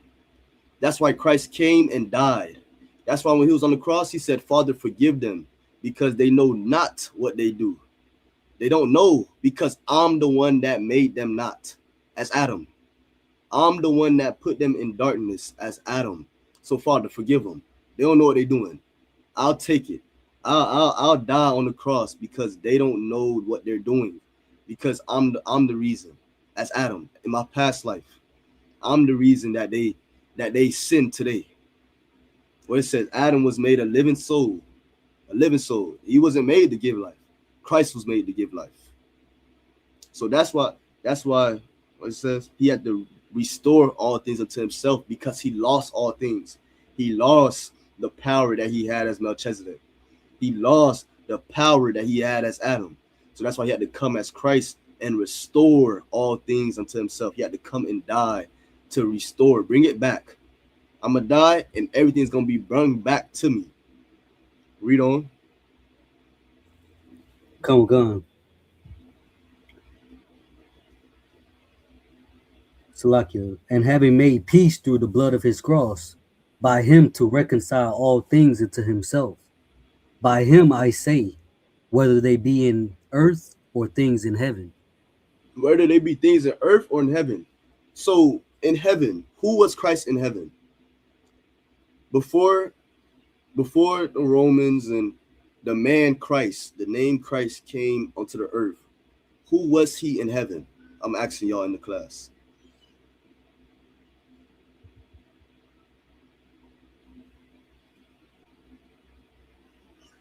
We talking about it right now.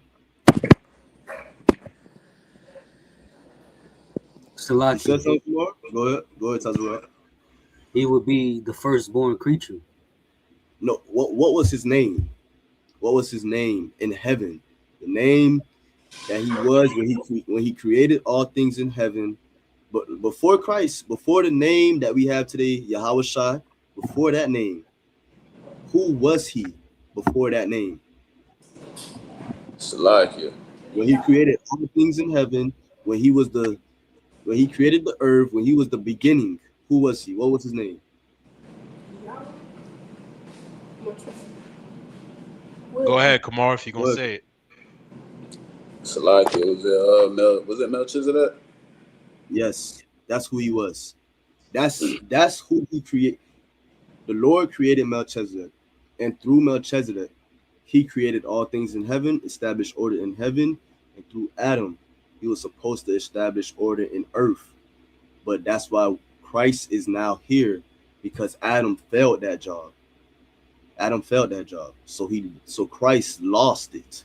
Christ lost the power he had as Adam and as Melchizedek. Now give me John 17:5. Somebody give me John 17:5. This is gonna bring it full circle.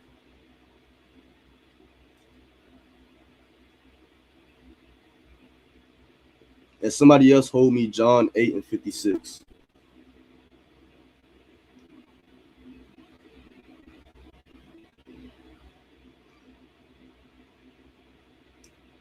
Somebody, John 17:5. Go ahead, read when you got it.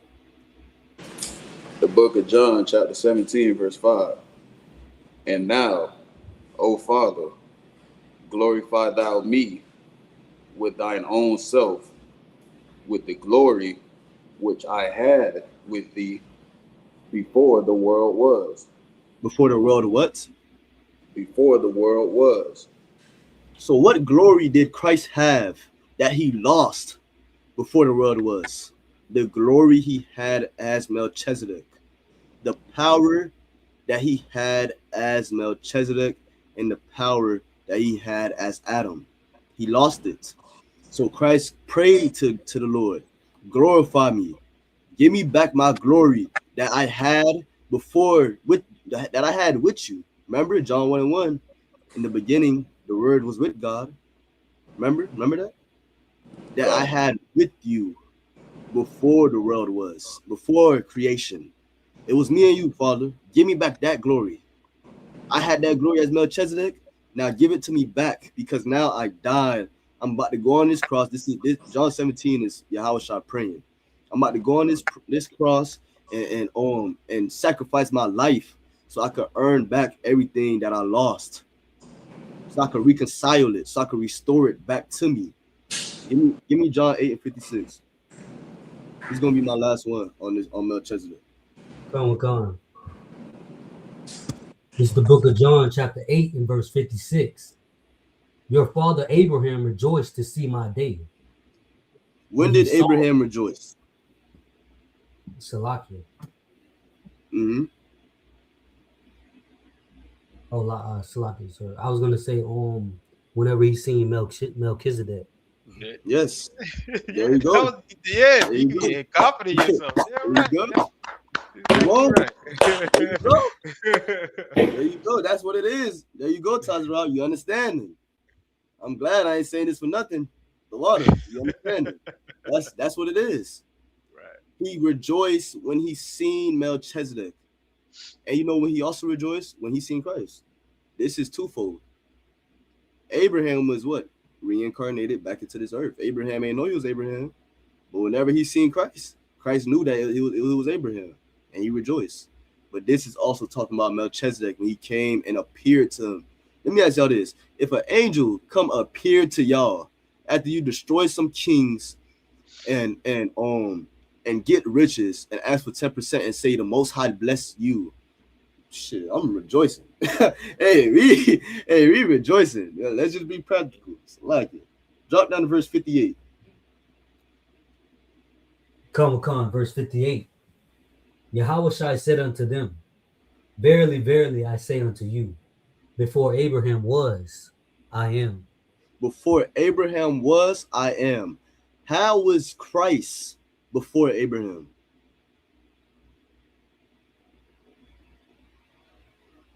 Salakia. Mm-hmm.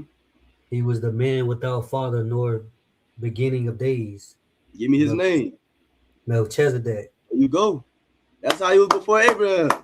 That's how he was before Abraham. And how else was he before Abraham? Adam. Christ is Adam.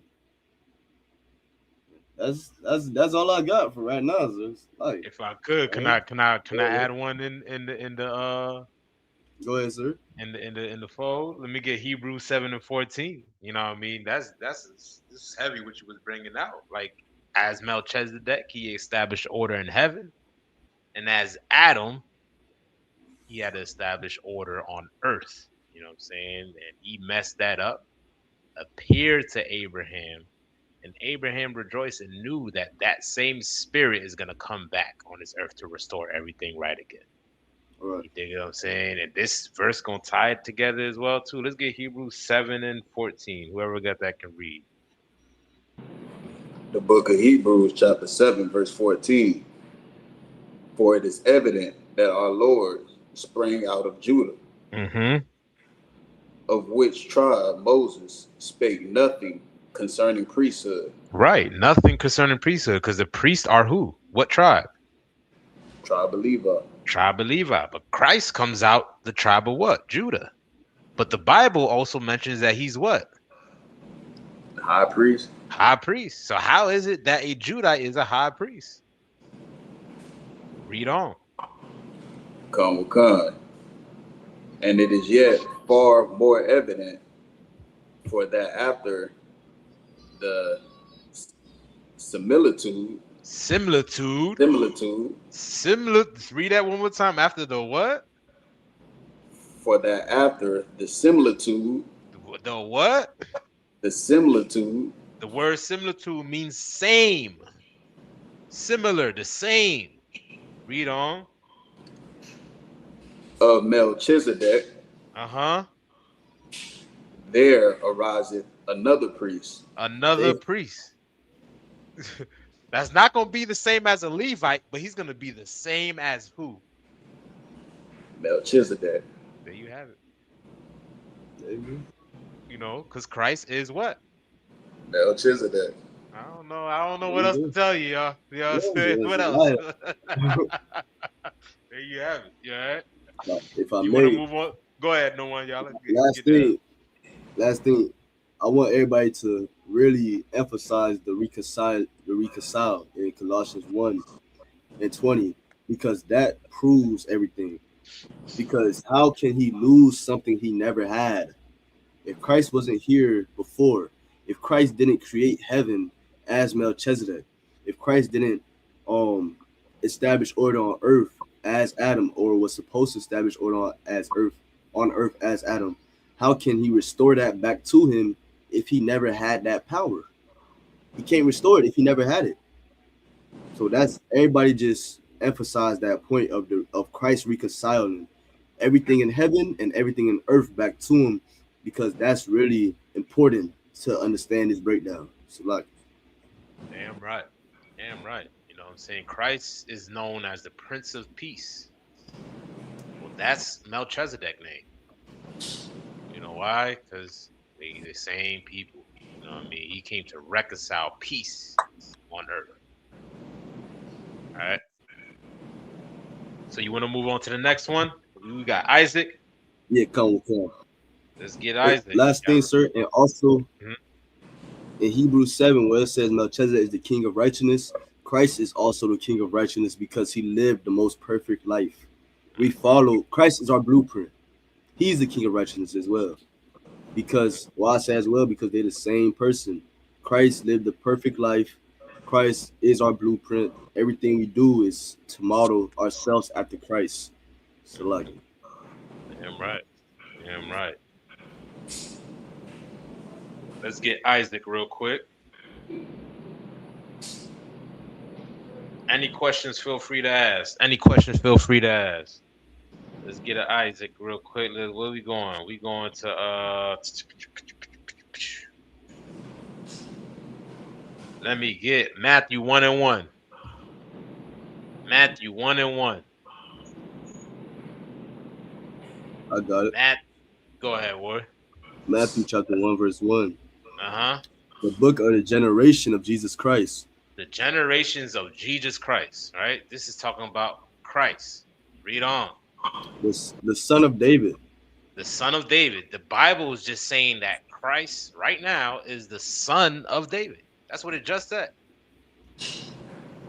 How is he the son of David when he was born generations after David was born or walked the earth? All right, that's another clue to show you who Christ was. But we're going to move past that because that's not who we talk about right now. Read on. The son of Abraham. The son of who? Abraham.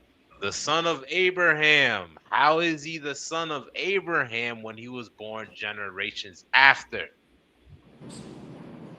Who did Abraham give birth to? Go ahead. Isaac. To Isaac. All right. That's who the covenant was established with Isaac. Well, the Bible just called Yahushua the son of Abraham. You know how? Because Yahushua was Isaac. Let me get that in Hebrews 11:17. Hey, y'all gotta read that book of Hebrews, man. Hebrews got everything for you. Right. It tells you the whole blueprint. It tells you everything. Starting from Adam all the way to Solomon. All right, let's get Hebrews 11:17. Hebrews 11:17. Mm-hmm. By faith, Abraham, when he was tried, offered up Isaac. He offered up who?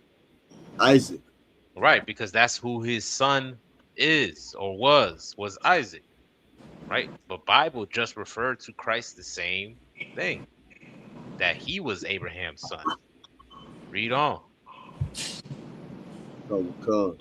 And he that had received the promises offered up his only begotten son, of whom it was said that in Isaac shall thy seed be called. Right, like I just said, that's who the covenant was established with. Read on. Accounting that God was able to raise him up. That God would do what? Able to raise him up. Don't that sound real consistent? Y'all see the consistency of the Bible? Well, the Bible will continuously tell the same story, but through different people. How could that be? Right? Read on. Even from the dead. From whence also he received him in a figure. In what? In a figure. In figure. That figure, that representation of Isaac is who? Who fits that story so perfectly? Christ. Right? Because Christ is the same as Isaac. Christ is Isaac. That's why. Read on. By faith, Isaac blessed Jacob and Esau concerning things to come. By faith, Jacob, when he was dying, blessed both the sons of Joseph and worshiped leaning upon the top of his staff. Right. So that was the end of verse 15 that you read? Yeah, come. Right. End of verse 19. He said what? That was the end of verse 19. God. Read verse 15 one more time. 15. Mm-hmm. Verse 15. And truly, if they had been mindful of that country from whence they came out. So, like, you mean verse 19, sir? Verse 15. The figure is in verse 19. You read verse 19? Count. That was Hebrews 11, Oh 17 my through bad. 19. I'm looking at the wrong verse. Yeah, 19. My bad. Count. Accounting that God was able to raise him up even from the dead, from whence also he received him in a figure. Right. You know what I'm saying? That is talking about Christ, right? Because Christ had the same experience because that spirit carried on back on his earth as Jesus Christ, as himself, right? Because he is the same as Isaac, the son of Abraham, right? And many times he came to restore things on his earth, but he perfected it as Christ. Right. All right, you want to grab the next one, Solomon? We only got a few minutes left. Cool. Matthew 1 and 1. Somebody can read that. We're going back to it. Going back to Matthew 1 and 1. And then if somebody could grab 2 Samuel 7 and 12. Gone. Who got Matthew 1? Salaki, I got it. Go ahead. The book of Matthew, chapter 1 and verse 1. The book of the generation of Jesus Christ, the son of David. The son of David. Many Christians may think like Matthew, right here, verse 1, is just, listing the lineage. No, Matthew is telling you who this person was. Matthew is telling you who Christ was, who the son he was of.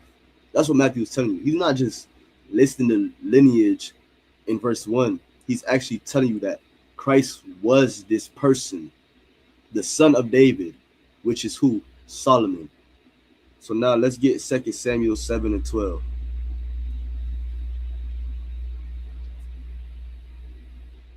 The book of 2 Samuel, chapter 7, verse 12. And when thy days be fulfilled, and thou shalt sleep with thy fathers, I will set up thy seed after thee, which shall proceed out of thy bowels, and I will establish his kingdom. Right, this is talking about the kingdom. Let me read on. It's a lot. Come. He shall build an house for my name, and I will establish the throne of his kingdom forever. Right, so he's talking to King David right here, right? Did King Solomon throne last forever? Did his kingdom last forever? Lies, sir. Lies. His kingdom split after who? Rehoboam or Jeroboam? One of his sons? That's when Khan. That's when it was just over with. Because he sinned against the Lord. But right here it said his kingdom will last forever. So obviously this is talking about Solomon, but this might be Solomon in another life. Probably. Read on. Come. I will be his father. Mm-hmm. And he shall be my son. Who's the little son of God in the Bible? Like who people say that is? They say that's Christ, right? Okay. Right, read on. And who established the son and father dynamic between God and us? Christ.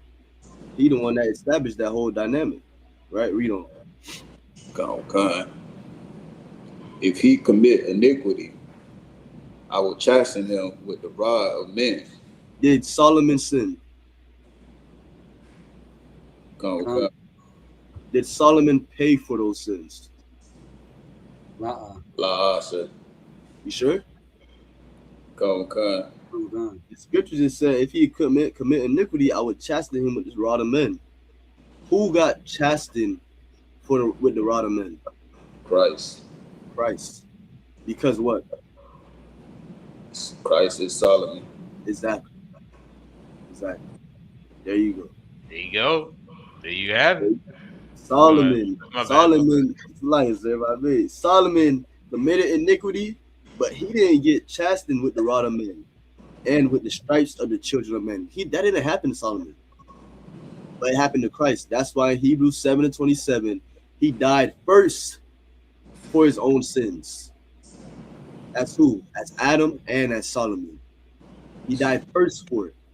Then he died for us. That's good on that. You want the last two, sir? All right. I'll just go straight to Acts. I'll just go straight to that one. Come. Let me get Acts 2:36, Baba Kasha, for time's sake. Other precepts to prove that Christ was Solomon is Revelations 22:16, Psalms 110. All right, did you want to still break down Psalms 110? No, that's too hard. We ran out of time, sir. All right. Yeah, Psalms 110, Matthew 22:41 and 46. Right? If you want to write these down in your arsenal, right, that also proves that Christ was Solomon. But I'm going to get this verse to conclude that Christ was Solomon in Acts chapter 2, verse 36.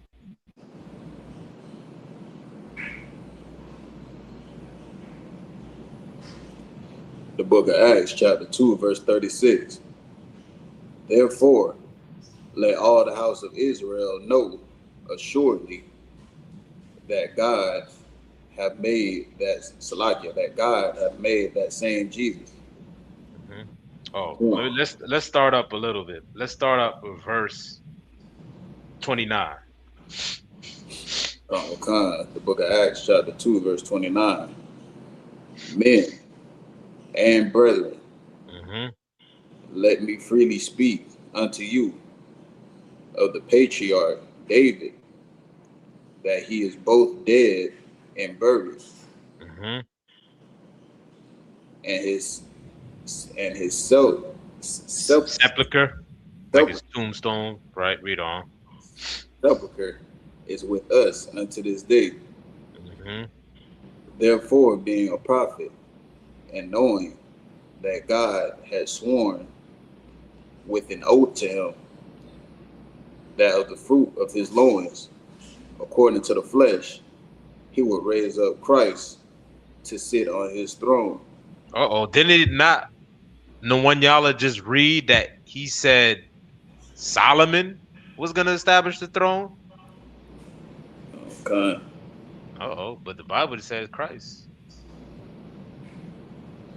But David is a prophet. He knew that he was Christ. Jump me down to verse 34. Go. For David is not ascended into the heavens, but he saith himself, the Lord said unto my Lord, sit thou on my right hand, until I make thy foes thy footstool. Right. When David spoke these in Psalm, he was speaking this directly to Solomon. But being a prophet, he called his own son Lord because he knew that the spirit that was in him been here before. Right. You dig what I'm saying? This is his offspring, but he's calling him Lord. Right? And he's saying how the Most High says to his Lord, sit on my right hand till I make thy enemies thy footstool. Right? David knew that this spirit is Christ, because Solomon and Christ are the same people. Read on. Come on, Salakia. Therefore, let all the house of Israel know assuredly that God hath made that same Jesus, whom ye have crucified, both Lord and Christ. God had made the same, right? That's true. Yahweh Shai Mashiach, the same, right there. It says it right there. He is the same person. He is Solomon. Like, right? And this, go ahead. Damn, they saying Jesus was Solomon. That's literally what that That's same Jesus. mm-hmm. That nigga Solomon was Jesus, and there's another Jesus. That's good night. That's crazy. Mm-hmm. And he guess what? He was crucified, meaning he was beaten with the stripes of man. Come. You know what I mean? Because he is Solomon, right? So that's it right there. We want to grab the last one. We're gonna close it out with this. It's getting real late. Come. The water for everybody that's still rocking out. This is gonna be the last one we gonna close it out with. What you want to close it out with? The one Yala. You ain't want to do all three of them? Oh man, we ain't got time for Yeah. all three. You want to do Hebrews 10? Yeah, that's the walk. Alright. We can do Hebrews 10 and 7.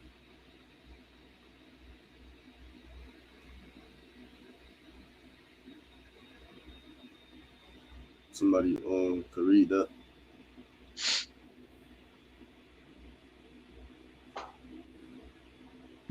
The water, everybody that's bearing with us. We know it's kind of late, right?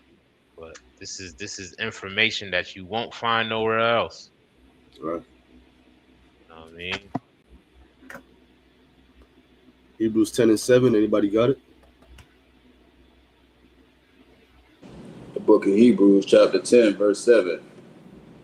Then said I, Lo, I come, in the volume of the book it is written of me, to do thy will, O God. Right. Yahweh Shah, he comes in the volume of the book. The whole Bible is written about Christ. Why? Because Adam sinned, and now the whole Bible talks about how the Israelites sinned. Solomon, the northern and southern kingdom. Melchizedek established order. Isaac is one of the patriarchs of Israel. Then Yahweh Shah, now we all follow him, and our whole life is based on following him. The whole Bible, like in Colossians 1 and 19, it pleased the Father for all fullness to dwell in him. So the whole Bible is about this one man, Yahweh Shai. This one man in 4 different bodies. 5 different bodies. This one man. It's all about him. The spirit of Yahweh Shai is throughout the whole Bible, and the spirit of Yahweh Shai is supposed to be and should be throughout all blacks and Hispanics within this earth as well. That's why in where it says in Hebrews chapter 2, it says he's not ashamed to call us brethren, because he makes us the sons of God. Him, Yahushua, he makes us the son of God. We can't go to the Father without him, because it pleased the Father for all fullness to dwell in this one man. Everything. Christ is everything the Bible speaks about. The law, the commandments. Christ came so we could understand the spirit of the law, and now we understand the spirit of the law in the ISUPK, and now we serve Yahweh Shah in the ISUPK to bring him back. So now all fullness will dwell in him. Everything in heaven and everything in earth, the thrones, the principalities, the dominions, everything will dwell in Yahweh Shah Mashiach. That's all right. Like Damn right. If I could add as well too, you know what I mean? Like, if you understand that you keep coming back on this earth, right? And Christ came back and messed up, came back to get it right, came back, and he finally fulfilled it, right? This is a lesson for us to learn that now in this present time is for you to make things right. Right. Think about all the times you may have messed up, even in your present life, the life before. This is why we in the condition that we in right now. You dig what I'm saying? And guess what? If we don't get it right now, when we come back in the next life, guess what? We're gonna be in the same condition. You dig what I'm saying? So now is the time to get it right in this lifetime. So the next lifetime we can sit back and rejoice. Come. So, if I may, don't think you above. Don't think you above punishment, because as we read, Christ had to die first for his sins than for ours. Don't think you above that punishment. If you hear these words that we speaking and you don't, want to come into the truth and actually seek the knowledge of the Lord, don't think that you above having to die for your sins. Don't think you above it, because you ain't better than Christ. Christ had to come and get it right. We got to get it right. We got to get it right as well. So lucky. That's all I got. With that, man, we're gonna go ahead and wrap up the class. The water, Austin, the one, ya Allah. Heavy class, you know what I'm saying? Brother came through, dropped the information. The water, Officer Kamar. Oh, we got Officer Kanak in the building, brother was quiet the whole time, man. Shalom, Officer Kanak. Hey, shalom, You know what I'm saying? Trooper Tazarab, Trooper Kawatham, everybody in the chat, man. The water, sis, Bayana, Most High in Christ, Barking Wolf, Ratazah. Make sure y'all like, share, and subscribe for more information and topics like these. Right, we're gonna continue on with more. Damn right, Shalom Yavashukta. You know what I mean? We're gonna continue with more topics like these. Let me know if you whatever y'all can think of. Send us a comment in the video. Put in the comment in the video. What we want to break down next. What myth you heard that you want us to dispel or prove in the Bible. You know what I mean? We got the answers for y'all. So with that, man, Shalom, Israel. Shalom. Shalom. Shalom, Israel.